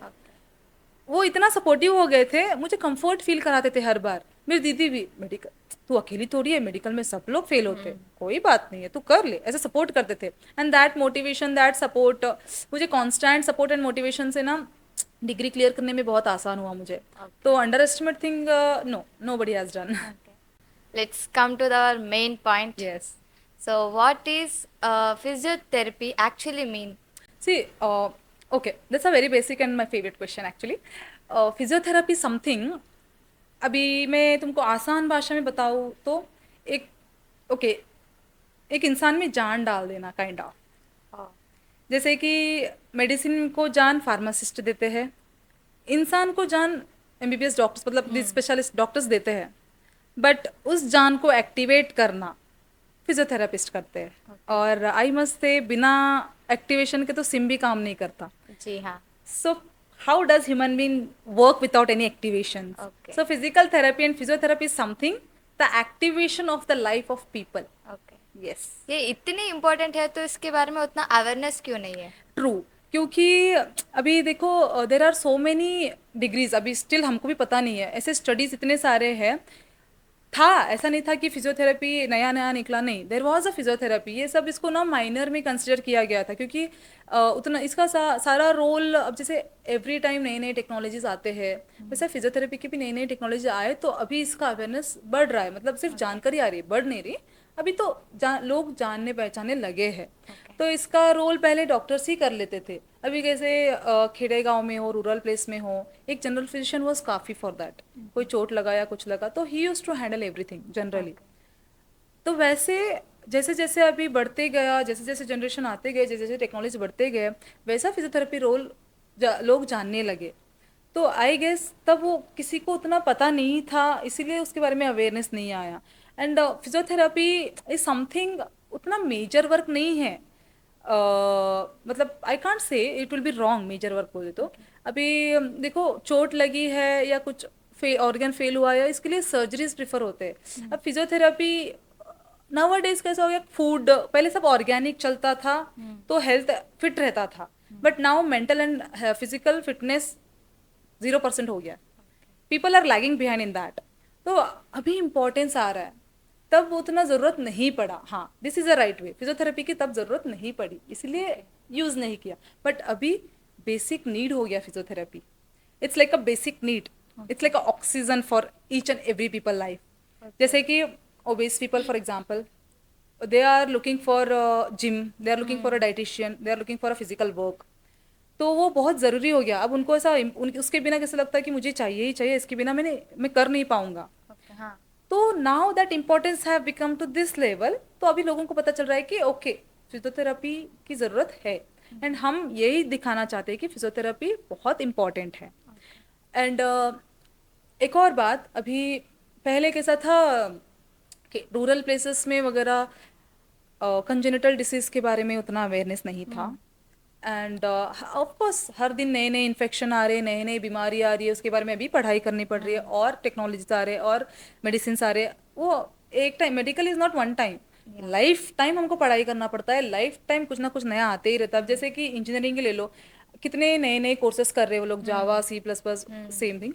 तो नए नए जैसे टेक्नोलॉजी आ रहे हैं, उनको नए नए अपग्रेड होना है, तो वैसे ही same thing goes with the medical also. तो ये कंजेनिटल डिसीज को पहले कैसा होमली ट्रीट करते थे।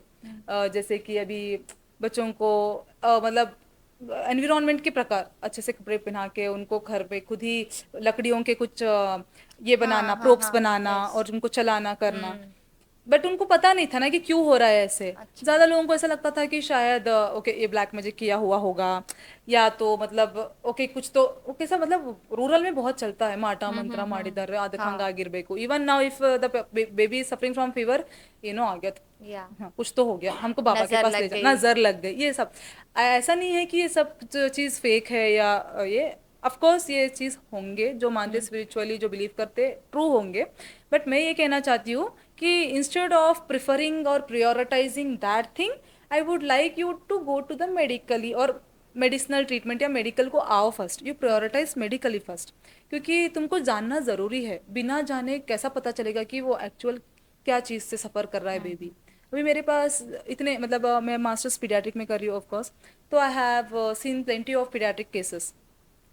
वहाँ पे देर is a called cerebral palsy child. वो एक वो केस एक ऐसा है कि दैट इज कंजेनिटल डिसीज, मतलब बाई बर्थ ही आता है, वो मदर के वूम में ही आता है, लैक ऑफ ऑक्सीजन सप्लाई की वजह से वो होता है।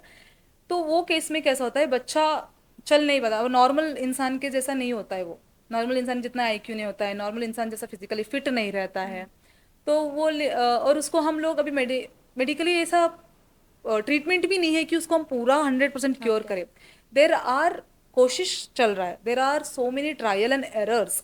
बट फिजियोथेरेपी से इतना कॉन्फिडेंस एंड इतना श्योरिटी है कि हम उसको 40 to 50 to 60 till 60% क्योर कर सकते हैं। जैसे कि एटलीस्ट हम उसको डिपेंडेंट से इंडिपेंडेंट बना सकते हैं। And this are proven, It's we have needed. We have so many needs of study, we have so many literature reviews, we have proves, we have so many things done. तो अभी cerebral palsy के cases में बच्चा ढंग से चल नहीं पाएगा, चलना तो छोड़ो, वो 4-5 साल होने के बाद ही बैठ नहीं पाएगा। तो हम अगर इनिशियली ट्रीटमेंट स्टार्ट करेंगे तो it will be very helpful for them. तो ये जानने के लिए, मतलब ये इसके बारे में नहीं जानने और lack of this knowledge, people are ending up with disabilities. तो मैं चाहती हूँ कि ये लोग तक पहुँचे, हर एक रूरल हो, अर्बन सिटी हो, एवरीवन। बिकॉज अभी भी कुछ लोगों को पता नहीं है, even educated people don't know what is actually physiotherapy. So I want them to know, I want them to study, I want them to research and then go for it. क्योंकि एक बच्चे की लाइफ है उसके अंदर, अगर तुम proper guidance के साथ जाओगे तो जान बचा सकते हो, एक बेबी का जान बच जाएगा।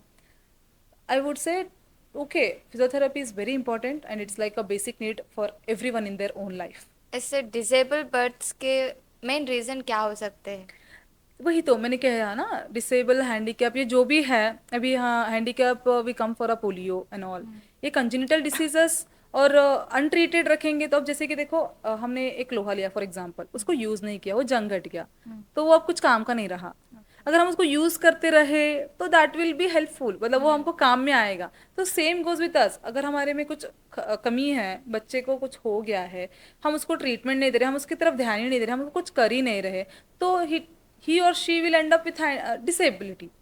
So we, to avoid that, to prevent that, we are advising, we are giving physiotherapy treatment for them. So physiotherapy works in this way. Okay, मतलब डिसेबल बर्ड्स का रीजन चाइल्ड मैरिजेस या मतलब pre hereditary, birth. हाँ, prenatal भी मतलब या pre birth भी होते हैं। ऐसा नहीं है कि only for pre birth, there are multiple etiologies. ऐसा नहीं है कि there is a single etiology, there are so many causes. अभी फॉर एग्जांपल एक सिंपल सा कॉज है हेरिडिटरी, हेरिडिटरी भी आता है, लाइक सेम जीन मैरिजेस, इसमें ऐसे ये इसमें ज़्यादा होने के चांसेस होते हैं, या but there is not a particular reason कि इसी की वजह से इसको ऐसा हुआ है। अब डिसेबल बोलने के बाद देखो, किसी किसी का फैक्ट एक्सीडेंट में ही lose is any part of the body, that person is also called as a physical disable. Okay, but I don't think so we should give a label of a disabled. He is independent, he is okay, and he is actively working on by himself. himself. Yeah, he is independent. Why should we give a label for them as a disabled? Yeah. That's a wrong, right? Really. Yeah, I don't agree for this disable and all thing. Okay, See, they are, until they are dependent, they only feel about they only feel guilty about themselves, and वो guiltness नहीं रखना है और उनको independent बनाना है, उनमें एक magic लाना है, ये फिजियोथेरापिस्ट काम करते हैं उन पे। ओके। अभी फिजियोथेरेपी को लेकर बहुत सारे मिसकॉन्सेप्शंस है, सुना है आपने, मैंने इंट्रोडक्शन में बताया है। सो उस पर आपका क्या कहना है कि क्या सच में physiotherapy is just exercise and massage? First of all I would say ये मिथ है, massage massage massage.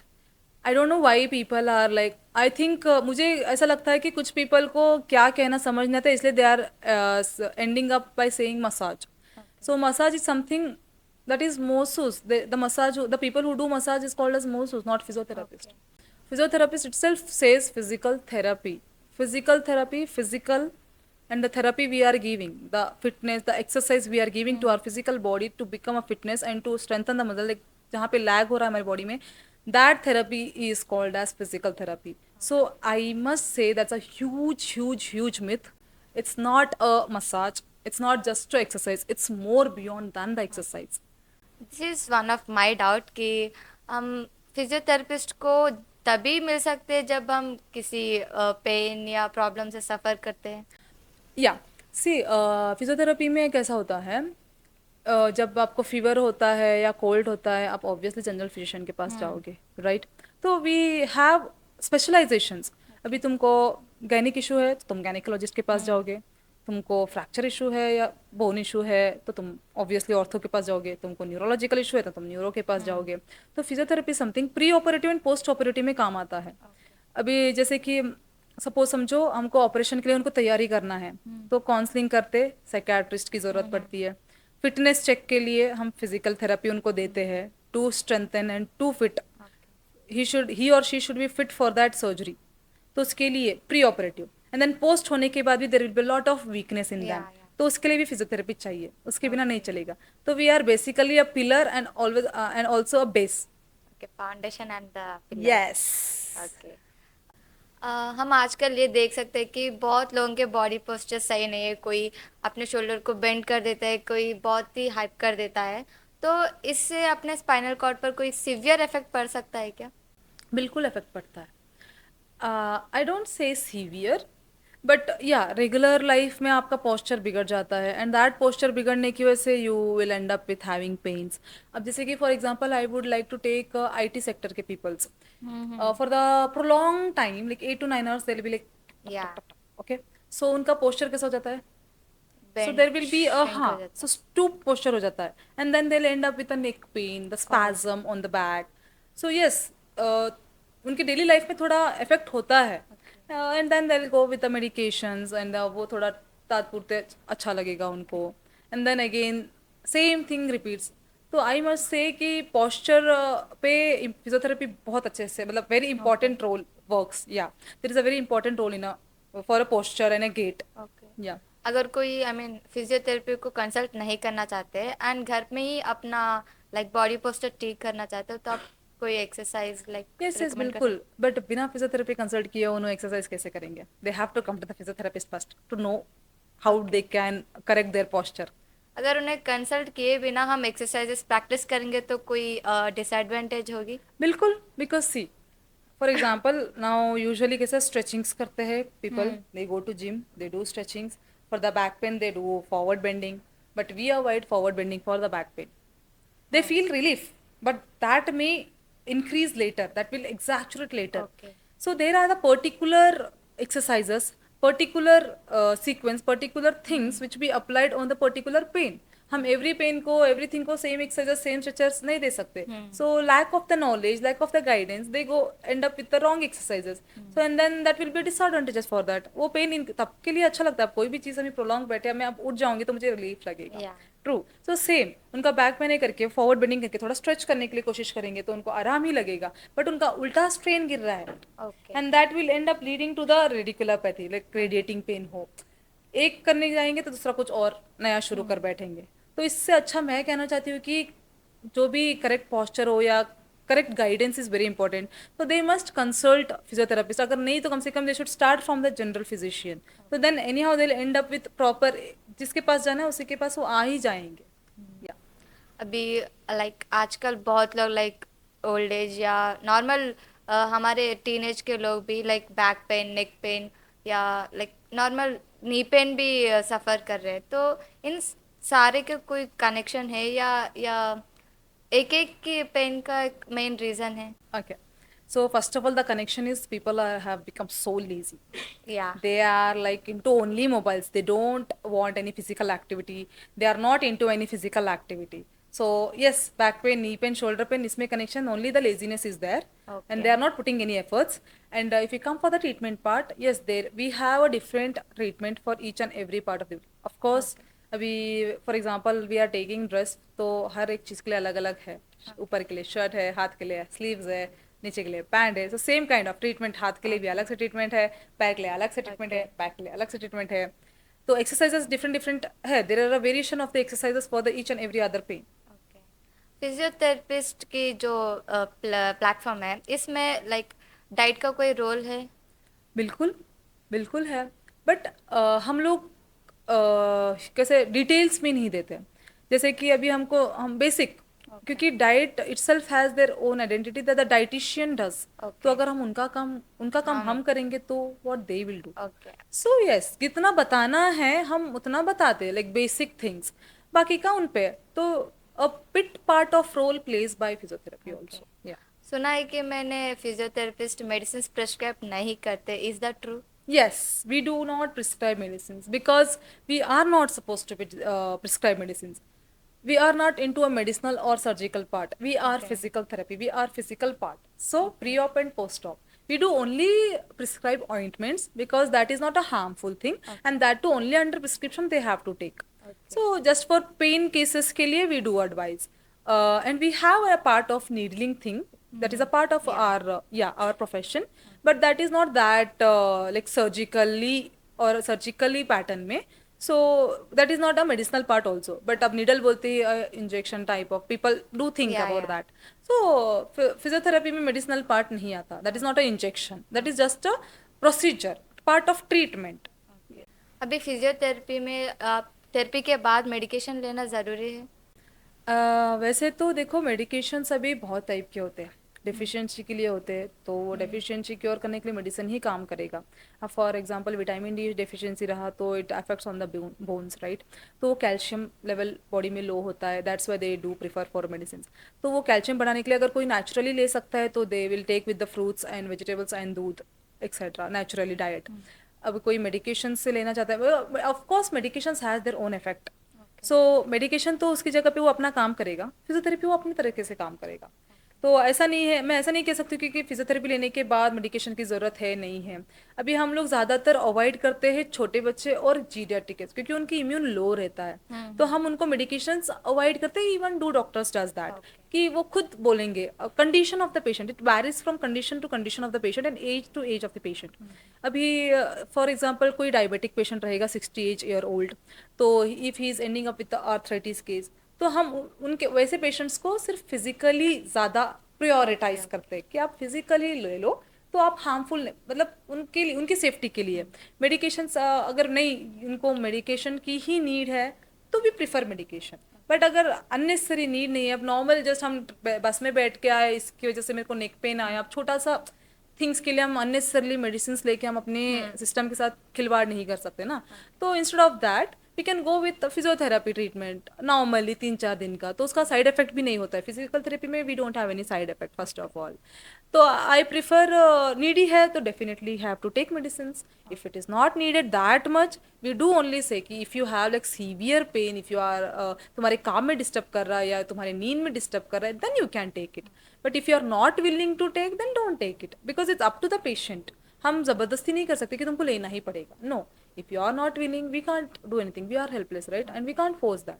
So yes, that's the thing कि after before and after medications, I can't say anything about that, but it's depend upon the condition. अगर necessary है तो yeah, please they can take. If not, you just go with the physical therapy and you feel relief, definitely 100% I assure them, and with the exercises. Okay.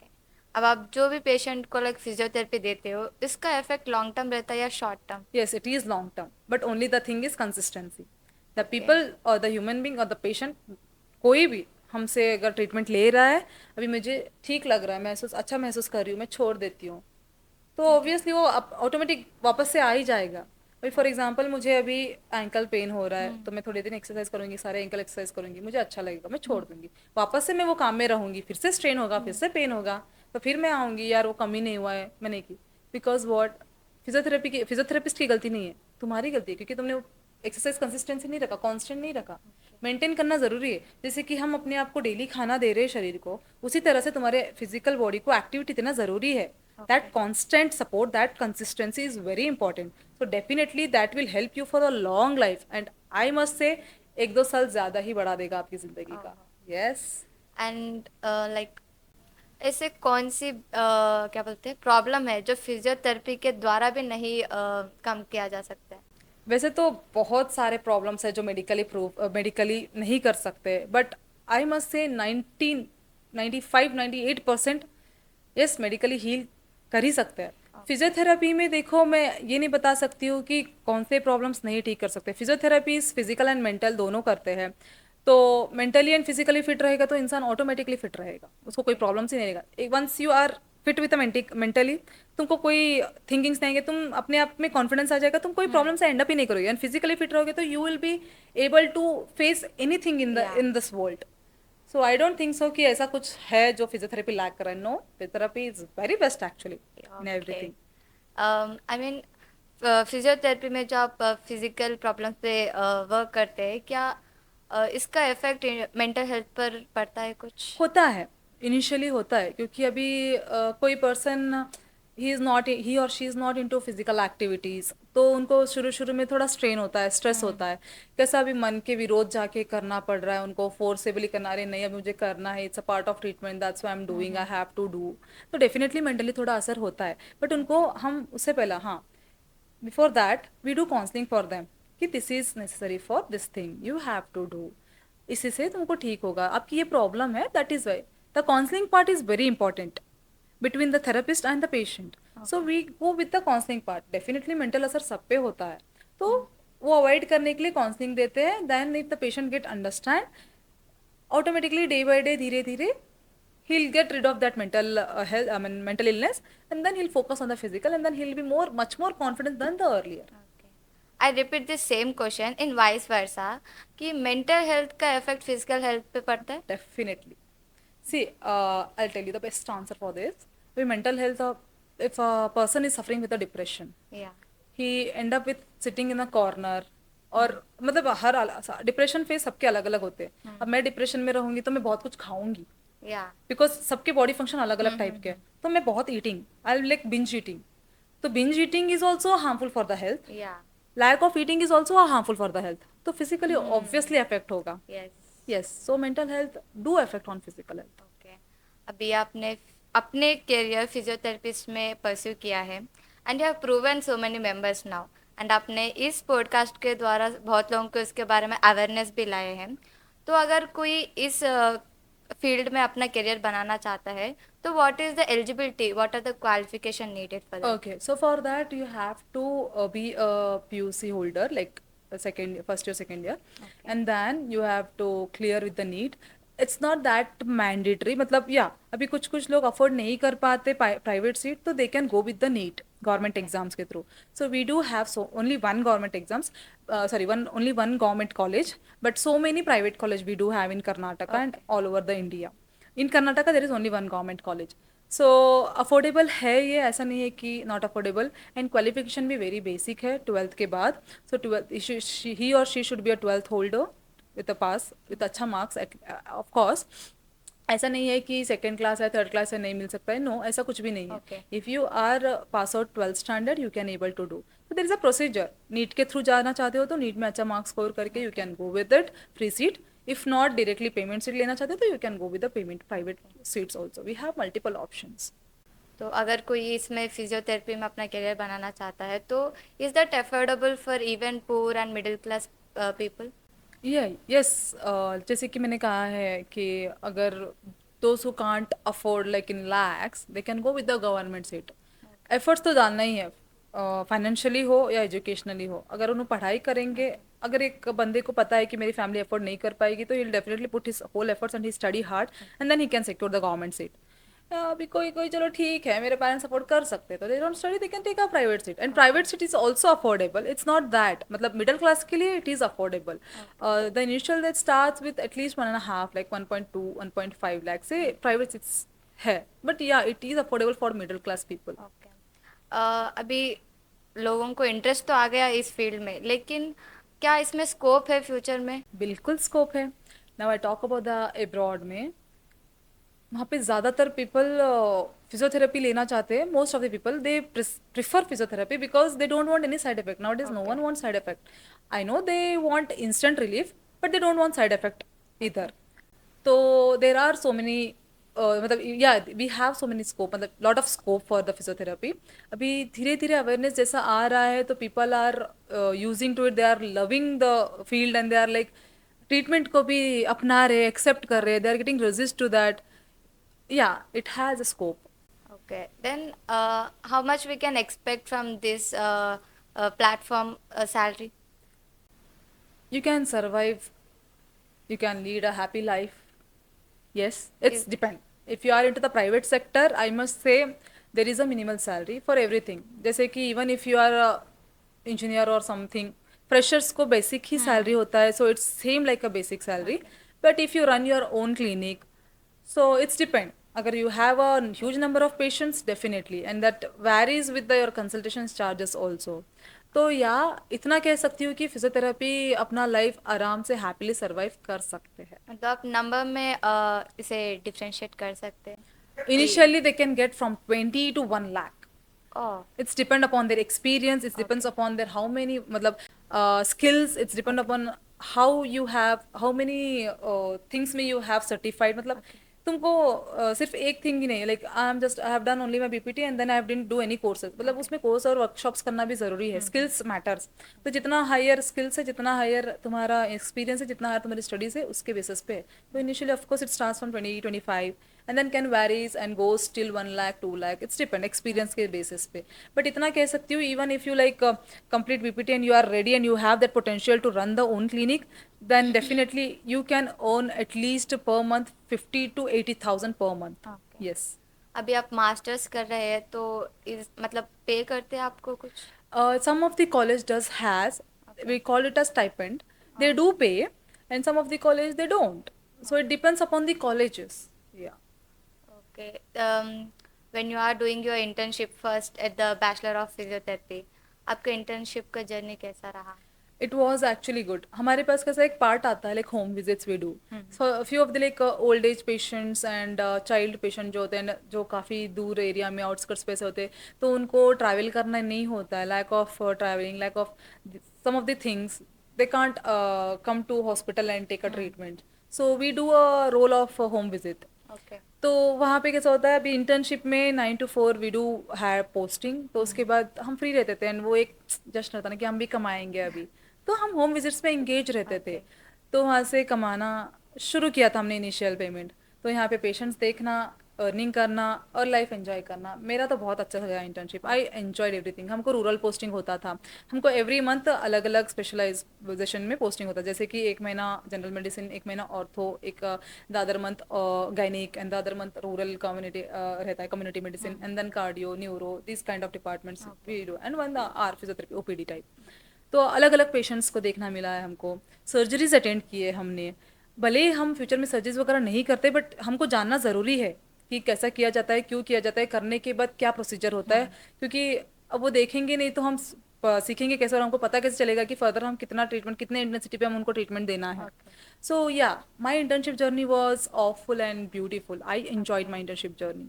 I think 2024 में एक case हुआ था कलकत्ता का, I think you might know. या तो उस case में तब बहुत ही स्टूडेंट्स का ये कहना है कि हॉस्पिटल्स में इंटर्नशिप्स को प्रॉपर फैसिलिटीज़ नहीं मिलते एंड उनको लाइक पेशेंट्स मिसबिहेव करते. तो ऐसी कोई सिचुएशन आप फेस किए अपने इंटर्नशिप में? मेरे इंटर्नशिप में मैंने ऐसी कोई थिंग एक्सपीरियंस तो नहीं की, बट या मैं जब से प्राइवेट ज्वाइन की हूँ हॉस्पिटल में, देर आर फ्यू पेशेंट्स, उतने ह्यूज मैनर में नहीं है, बट या लाइक फिजिकली हैरेस तो नहीं, लेकिन वर्बली हैरेसमेंट Yeah. हुआ है बहुत बार. एंड मुझे पता है, अभी मुझे ही नहीं हर डॉक्टर्स को पता होना चाहिए एंड पता रहता भी है. It's everything about like it's all about patience and the poise you have. तो we should have that potential to manage the situation. अभी कुछ पेशेंट्स हमारे पास आते हैं, वो वर्बली ऐसे बोलते हैं कि लाइक ಏನ್ ಡಾಕ್ಟರ್ ಇದ್ರೆ ಮೇಡಮ್ ಏನು ಕಮ್ಮಿನೇ ಆಗ್ಲತ್ತಿಲ್ಲ, ಹೆಂಗ್ ಮಾಡತ್ರಿ ನೀವು. That makes us a piss off, that Yeah. Make us very like, बहुत रूड होता है ना, बट एरोगेंट. तो लाइक हमको उनको समझाना पड़ता है. ऑफ कोर्स उनका फ्रस्ट्रेशन निकालते हो, क्योंकि वो एक्सपेक्ट कुछ कर रहे होते हैं, that's why that comes due to the expectation and some like misguide होके आते हैं. तो वो हम पे डिपेंड है. अब हमारी सेफ्टी के लिए, हमारे स्टैंड के लिए हमको खुद ही खड़े रहना पड़ता है. No one else has come. And बात अगर आती है फैसिलिटीज़ की, तो देर आर फ्यू हॉस्पिटल्स, अभी वो hospitality and in the management की गलती होती है, क्योंकि वो प्रॉपर फैसिलिटीज़ प्रोवाइड नहीं कर रहे. अगर प्रॉपर फैसिलिटीज़ प्रोवाइड करें, जैसे कि सिक्योरिटी टीम, गार्ड टीम, ये रहेंगे, तो सेफ्टी, अगर उनको सेफ्टी की चिंता है तो डेफिनेटली दे डू प्रोवाइड. अगर नहीं है, हम तो रेडी होना ही पड़ेगा हमको. देखो हम किसके ऊपर डिपेंडेंट होना, that is secondary. Independent thing is not only earning, you have to be much enough to bear all the problems and solve all the problems by yourself. तो अब सेफ्टी की बात जब आती है, मेडिकल फील्ड में ready होना ज़रूरी है. अगर वो फिजिकली भी हैरेस करने की कोशिश कर रहा है, तो we have to face that. हमको सेल्फ डिफेंस, ये सब कुछ करना बहुत ज़रूरी है. तो आई मस्ट से फैसिलिटीज से भी ज़्यादा you prepare for your self. You can't trust people, you can't be dependent on any other. And ऐसा नहीं है कि वो पर्पसफुली फैसिलिटी नहीं दे रहे, maybe they have some their own issues, right. We can't blame any of them. So I must say, I want to say that we have to be prepared for all the situation, in every situation. Only you can survive. You can survive and you can fight for your own. No one else can do that. Yes. या तो कभी कभी patients ऐसे आते हैं कि सब लोग वैसे होते हैं कि जो हमारी आई मीन लाइक स्ट्रेस्ड होते हैं या हमें भी स्ट्रेस कर देते हैं. तो वैसे टाइम में आप अपने खुद को कैसे हैंडल करते हो? यूजुअली मेरे नॉट ओनली दैट कंडीशन. अब यूजुअली स्ट्रेस, कॉमनली स्ट्रेस को मैं कैसे डील करती हूँ, मतलब फर्स्ट ऑफ ऑल मैं I am very connected to my mom. तो शी इज़ द वन, मुझे इतना पॉइज एंड काम करते हैं ना, तो directly I just connect to her. Okay. I just talk to her. I pour my frustration, everything on her. Yeah. She'll understand कि कुछ तो वहाँ पे हुआ, इसीलिए she is yelling at me and she is talking to me. Okay. तो she gives me such good things and good like positive vibes कि देख ऐसा होता है. She explains that situation and she asks me to handle in such a way. मैं भूल ही जाती हूँ कि वो patient is frustrated on me, that patient is yelling at me. उसको भी मैं शांत कर देती हूँ. वो positive vibes is very important for me and I am quite of spiritual person. Okay. I do believe in that. So I do lot of this, I chant mantras. Okay. So that make me help to stay calm and handle and get out from that situation. आपने अपने through out इस journey में कभी ऐसा financially या mentally physically कोई problem face किए? Yes, of course I have. I had a lot. Sometimes तो ऐसा हो गया था मुझे कि यार नहीं करना है मुझे, मुझे करना ही नहीं है फिजियोथेरेपी। क्यों? मतलब कभी कभी पेशेंट्स बहुत ज़्यादा हो जाते थे तो बर्डन होता है obviously, and even after like I am a married, तो मुझे घर संभालना और मेरा वर्क शेड्यूल, अब हमारा बहुत हैवी वर्क होता है, थोड़ा हेक्टिक वर्क होता है। लाइक बैठो जस्ट बात करो एंड कुछ लिख के दो, मेडिसिन लो, नहीं इस टाइप का इजी वर्क नहीं है। That is also not that easy. मतलब इतना थोड़ा सिंपल नहीं है, थोड़ा कॉम्प्लिकेटेड है। लाइक हमको पूरा एनर्जी इन्वेस्ट करना पड़ता है उनको। फर्स्ट तो काउंसलिंग करो एंड देन उनको एक्सरसाइज कराते वक्त हमारा पूरा एफर्ट डालो, तो थोड़ा फिजिकली एक्टिव भी होना ज़रूरी है। तो समटाइम्स मुझे बर्डन फील हुआ है, मेंटली स्ट्रेस बहुत होता था। But again then as I say mom and home family helps me to stay calm and relieve. इस सब चीज़ से बाहर निकलने के लिए have my friend, family, okay. and home. Home is the best place to get out from all these things for या me. अभी इतना कुछ हार्ड जर्नी के बाद आई आस्क यू कि आपके थ्रू आउट इस जर्नी में आपका most memorable moment, proudest moment कौन सा था? Proudest moment is that कि एक बार ये हुआ था रिसेंटली ही, I guess I think it's been 2 months only. I said कि मैं पीडियाट्रिक केस हैंडल या करती हूँ, या तो there was a child, she was I think 15 months old, 15 और 16 month ओल्ड, तब से आती, हाँ 15-16 महीने की थी। ओके उसकी मॉम गिव अप कर दी थी उस बच्ची पे। She was a CP child. Okay तो I have started treating her, and then she found improvements in her. Oh She was like, ma'am, ನೀವು ದೇವ್ರ ಕೈ ಇದ್ದಂಗ್ರಿ. So that was really that means proud a moment. lot. Yeah, they're like, you have a hands of God. That line is like a big achievement for me. I know. And वो baby मुझे खुद इतना proud moment हुआ कि यार treatment, I know कि इसमें miracles भी होते हैं, बट स्टिल मेरा एफर्ट रंग लाया, मुझे ऐसा या लगा। बिकॉज दैट बेबी इनिशियल में, I have photos if you want eight the end I show you. Okay वो बेबी जब स्टार्टिंग में आई थी ऐसे सिकुड़ी हुई थी, ओह और जैसे जैसे मैंने उसको ट्रीटमेंट देना स्टार्ट किया, ऐसा नहीं, मैं नहीं कहूँगी कि 10-15 दिन में हुआ, it took okay me 4 months। वो, हाँ आई थिंक 21 month जब हो गई है तब तक मुझे करना पड़ा, पूरी रिकवर नहीं हो गई है। बट उसकी मॉम जितना एक्सपेक्ट कर रही थी, कम से कम वो अपने ओके आप से बैठे, कम से कम वो इधर पलटे या उधर पलटे, हाथ पैर खींच ले, खेले, स्माइल करे, उसके लिए वही बड़ा अचीवमेंट था। और मैंने पूरी जी जान लगा दी, मेरा पूरा नॉलेज लगाया, मैंने पूरा अपना एक्सपीरियंस जो भी था पूरा लगाया, एंड आई मेड इट। मुझे बहुत खुशी हुआ, एंड वो एक पेशेंट से मुझे और 4 पेशेंट मिल गए, मतलब उसके वो ओके ट्रस्ट की वजह या से। चल रही कि मैडम तो ಚೆನ್ನಾಗಿ ಮಾಡ್ತಾರ್ರಿ, ಸೊ उन्होंने बताया और 4 लोगों में। ओके तो पेशेंट लाइक ಇಲ್ಲ ಮೇಡಮ್ ನಮಗೆ ನಿಮ್ಮ ಕಡೆಯಿಂದನೇ ಮಾಡ್ಕೊಂಬಂದದ। ओके तो ये पेशेंट के जो वर्ड होते हैं ना, मुझे बहुत अच्छा लगता है, मुझे ऐसा लगता है कि I have achieved something. Some okay, I have achieved not much, but इतना भी काफ़ी है। एवरीथिंग स्टार्ट्स फ्रॉम जीरो, तो थोड़ा थोड़ा भी मेरे लिए बहुत है। तो मुझे, मैं एक ऐसी लड़की हूँ कि मुझे हर छोटी छोटी चीज़ में भी ना मैं प्राउड फील कर लेती हूँ। आज मेरा हेल्थ अच्छा है, yes you have did it. It's needed. Yes, because I have suffered a lot after marriage. मुझे इतने हेल्थ इश्यूज हो गए थे कि for the 3 months, for a very 3 long months I was bedridden. ऐसा face आया था कि I couldn't even drink water and have food. मुझे उतना प्रॉब्लम हुआ था, like multiple issues, health issues आ ओके गए थे।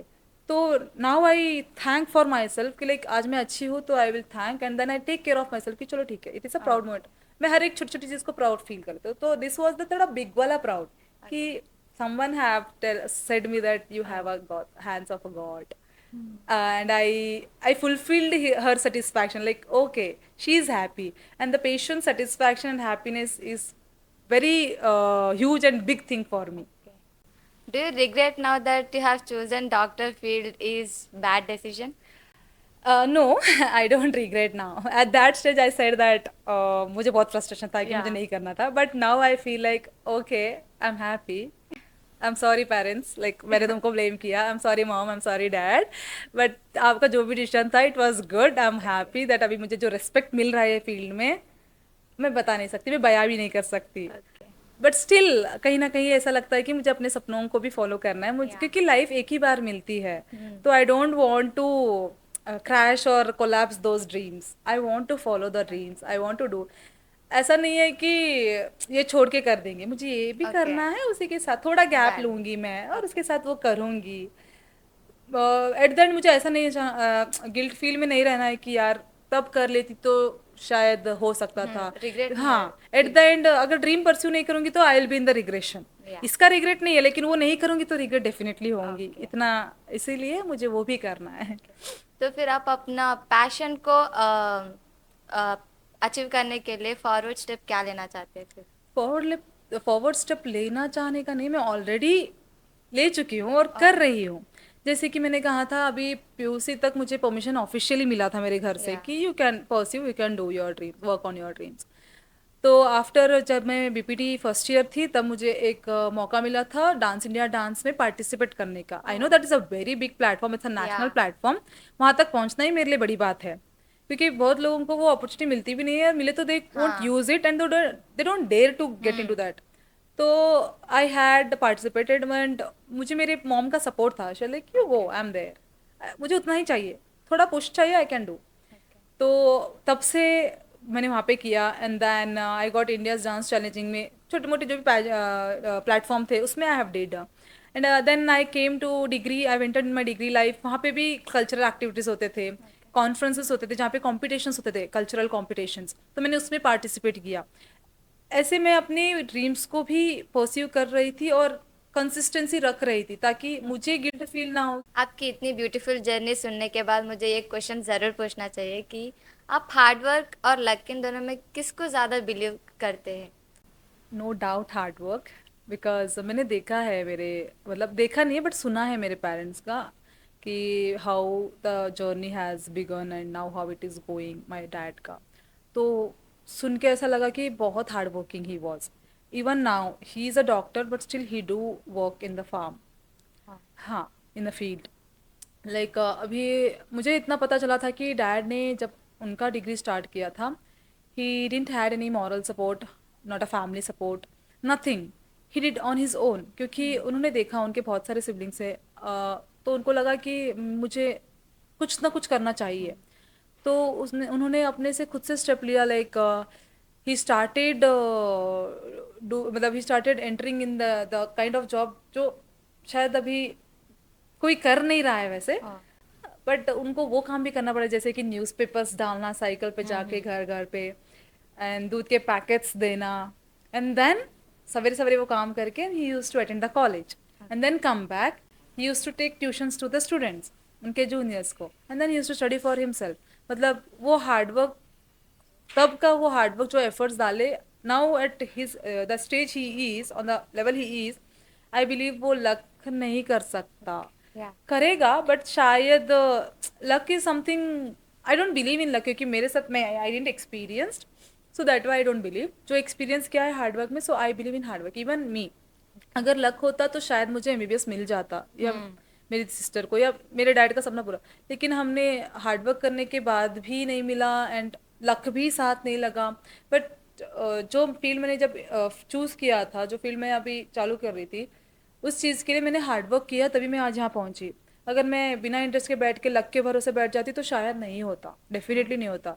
सो I had lot of hard work to finish my degree and even now see I'm educated, I'm good looking, I guess, and I have okay bit of knowledge of all around and skills भी है। तो I would feel कि मैं जो passion follow करना चाहती हूँ can easily crack। Luck होता तो शायद मैं easily crack कर सकती इस इंडस्ट्री में, बट नो ना, even that industry needs a hard work या and those even people looking for a hard working people only। तो I guess that hard work में बिलीव करती हूँ और हार्ड वर्क करने से ही होता है, जो हार्ड वर्क करके मिलता है वो लॉन्ग लास्ट तक होता है। एंड वो सेटिस्फैक्शन जो है, none can beat and nobody can beat and nothing can beat that satisfaction Okay. of getting something or achieving something after the hard work। Yes, What is your future dream regarding your passion and profession both? I don't have a option or choice, I want to be continued, I want to work with both, मुझे दोनों में रहना है। The only thing passion I want to follow is जो मैं अभी करना चाह रही हूँ, लाइक जैसे कि ब्यूटी पेजेंट्स में वगैरह, डांसिंग के वगैरह, वो इट्स लाइक मुझे एक ज़रिया है, एक प्लेटफॉर्म जिससे मैं अपने प्रोफेशन को आगे बढ़ा सकती हूँ। अब जैसे एनी हाउ सी एक आइडियल पर्सन किसी को मान रहे, बड़े बड़े सेलिब्रिटीज होते हैं, वो आइडियल पर्सन कितने लोगों के आइडियल पर्सन होते हैं, and so many people wants them to they will follow them. They are the influencer for them. तो मैं भी चाहती हूँ कि अगर कभी फ्यूचर में मैं ऐसे बन गई या मुझे कुछ ऐसा मौका मिला या मुझे ऐसा कुछ प्लेटफॉर्म मिला, तो उस जरिए मैं अपने प्रोफेशन को शोकेस करना चाहती हूँ, ओके। उसके इम्पोर्टेंस के बारे में बता चाहती हूँ कि how important it is for each and everybody's life, especially for the infants, children, and the geriatric case में। तो या तो I would like to stick to both of them. I don't want okay. to choose anyone. I want to stick to both of them, and both are equally important for me. Okay. आप अपनी journey में इतना कुछ कर लिया है, फिर आपको एमबीबीएस को लेकर कोई रिग्रेशन नहीं था अब तक? अब तक तो मतलब ऐसा इनिशियली नहीं था, बट हाँ अभी कभी कभी जब देखती हूँ एमबीबीएस डॉक्टर्स को, लगता है काश मैं भी उस फील्ड में होती। अब मेरे घर पे मेरी दी एंड मेरी सिस दोनों are in surgical field. Okay. She is dentist and one is MBBS. तो आई फील लाइक काश मैं भी हो जाती तो शायद तब थोड़ा, अगर तब मुझे पता होता कि इसका इतना वैल्यू है, इतना इंपॉर्टेंस है, ओके। पेरेंट्स मुझे इतना फोर्स कर रहे, तब मैं अगर वो पॉजिटिवली लेती तो शायद अच्छा होता। बल्कि उस बात का मुझे रिग्रेट अब हो रहा है। तब मैं बहुत हल्के में ली थी, मुझे करना ही नहीं था क्योंकि तब मैं वो जोन में थी ही नहीं। लेकिन अभी बट जब मैं मतलब कैसा होता है पता है, पेशेंट के अच्छे रिव्यूज आते हैं ना, तब आई फील वेरी प्राउड।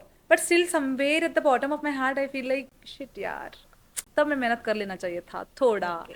तो शायद डैड भी बहुत खुश होते, अभी he is happy, but still the first priority was MBBS for him ना। तो या। मेरे सिस्टर्स को देख के मुझे लगता कि मैं भी एमबीबीएस होती तो मैं उनके साथ होती, क्योंकि मेरा फील्ड इज टोटली डिफरेंट है उनसे। I am not into a surgical field, this okay. People are into surgical field. And मुझे भी अभी लगता है कि काश मैं भी उस फील्ड में होती तो I would have enjoyed, I would be much happier. But okay, थोड़ा रिग्रेट है, but I am okay with that regression, I accepted that as regression. You said कि हर फील्ड का एक स्पेशलिटी होती है। True. And now I have accepted that thing. The main thing is you have to accept. जो भी है तुमको एक्सेप्ट करो। अगर तुम एक्सेप्ट नहीं करोगे तुम आगे नहीं बढ़ोगे। And I have learn that thing. It is okay, you have regression, move on, don't be there in that regression and stuck there. क्योंकि लाइफ बहुत आगे अभी है, पड़ी हुई है। हम इसी रिग्रेट में, ऐसे ही गिल्ट में रहेंगे तो आगे बढ़ ही नहीं पाएंगे। यस। तो yes, I do have regression, but I have overcome with overcome. That regression. Yes. Okay, shall we have a little rapid fire? Sure. Okay, I will say a few actors' names. You have to describe them in a single word, okay? Okay. Deepika Padukone. Allrounder. Hashtag allrounder. Okay, Alia Bhatt. Cute. Shraddha Kapoor. Again cute. Mm, let's come to the actors. Varun Dhawan. Charming. Salman Khan. Bold boss. Shah Rukh Khan. नाम तो सुना ही होगा। Okay, Ranveer Kapoor. Crush.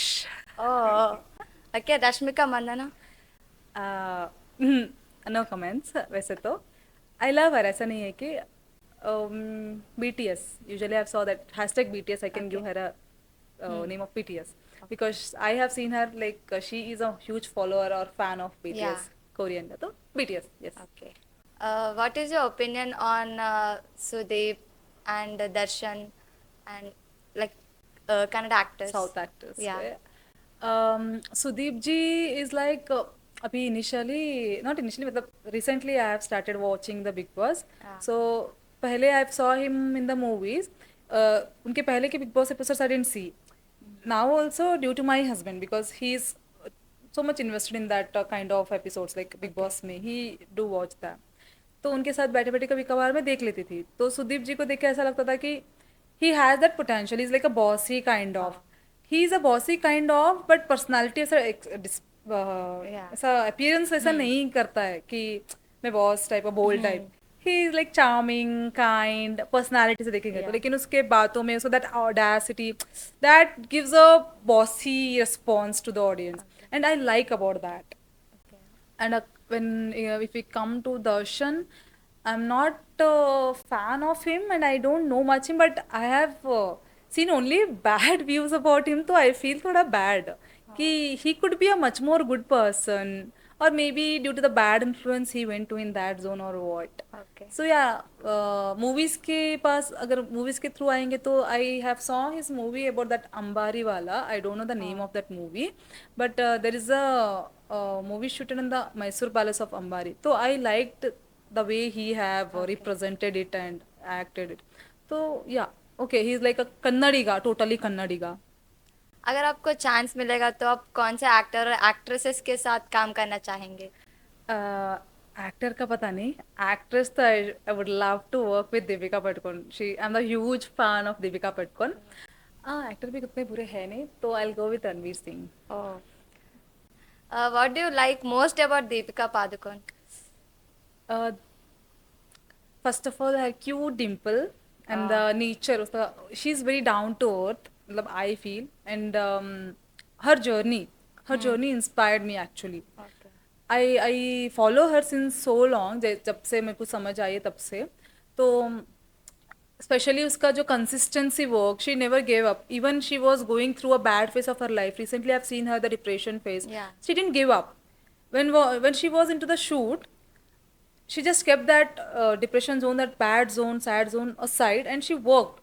वो अपना 100% देती है. Not only her, other all actors also does. But I love about her one thing is she doesn't mix up her personal life and professional life. So yeah, I like about that. हमारे बीदर में अभी बहुत सारे places है जैसे कि पापनस, चौड़ी temple and Bidar Qila, Guru Nanak temple. तो इन सारे में आपको कौन सा फेवरेट प्लेस है और क्यों? As I said that I mentioned I'm a spiritual person. Yeah. तो it's like not like a favorite place, but मुझे वहाँ पे जाके शांति मिलती है is like Papnash, because I am usually used to that. And Gurudwara also, because I have studied in Guru Nanak Dev Public School. तो we usually used to have visit in the school days. तो वहाँ पे मुझे जब बचपन में हमको कुछ भी होता था तो we used to do visit वहाँ पे. तो मुझे बहुत सुकून मिलता था. तब भले ही मुझे उसके बारे में उतना नॉलेज नहीं था कि like peace, where to find peace and from where do you get the peace. लेकिन वहाँ पे एक अलग तरीके का वाइब, ये vibe and all now we have learned about that. लेकिन दैट टाइम पे Papanash and gurdwara help me a lot for my mental peace. मुझे समटाइम्स मैं अपने घर पे लड़ाई, बहुत बार ऐसा हुआ है जब हमारे घर पे लड़ाई होती थी मेरी मॉम या दीदी के साथ, I use to run away from the home. मैं उनको बताती भी नहीं थी and stay directly I used to come to the Papanash, क्योंकि वो एक प्लेस इतना अच्छा है, बहुत साइलेंट प्लेस है. जी हाँ. तो वहाँ पे ये भी है क्या, रिवर भी है वहाँ पे, लेक भी है वहाँ पे. तो कंपनी की ज़रूरत ही नहीं है, you can spend time alone और तुमको महसूस भी नहीं होगा कि यू आर अलोन. तो मुझे वो प्लेस ज़्यादा स्ट्रॉन्ग एंड ज़्यादा वाइब एंड ज़्यादा काम, तो comparatively Papanash I would prefer and that is the best place. And I would like to say people, those who are visiting Bidar, they must do visit Gurudwara in Papnash. It's one of the best Yeah. place, and especially those who are looking for the peace, please do visit. I hope सब लोगों को आज की ये podcast physiotherapy के बारे में आपको जो भी मिसकॉन्सेप्शंस थे वो सारे क्लियर हुए होंगे. एंड आज की हमारे गेस्ट डॉक्टर शिवरानी काडोदे, उनकी जर्नी हमें बहुत इंस्पायरिंग और मोटिवेट करती है हमारी करियर और पैशन दोनों को फॉलो करने के लिए. Thank you ma'am for giving your valuable time and sharing interesting and factful insights of physiotherapy. My pleasure. Thank you for this opportunity, actually. So, firstly, I would like to thank you, Bookworm Podcast. Actually मैं काफ़ी दिन से manifest कर रही थी, क्योंकि मैं reels में बहुत देखी थी इसे पॉडकास्ट पे. तो मेरा भी सपना था कि कभी भी मैं कभी इस प्लेटफॉर्म पे आऊँगी, कोई मुझे भी कुछ ऐसे क्वेश्चनिंग पूछेंगे या मैं आंसरिंग दूंगी. But finally happened and I really thank this team whole कि मुझे इस अपॉर्चुनिटी, मतलब मुझे ये अपॉर्चुनिटी दी है and made me feel so comfort. And I guess this platform is really very important for each and everyone. जो भी, जिनको भी कुछ अवेयरनेस लाना हो या something you want to showcase and the role और इम्पोर्टेंस अबाउट सम प्रोफेशन और any things, you must do visit and you must keep promoting in the positive way or influencing the people in the positive way. Yeah, so please do like, share, subscribe and support our team. It's really good and bless us to move forward. Thank you so much.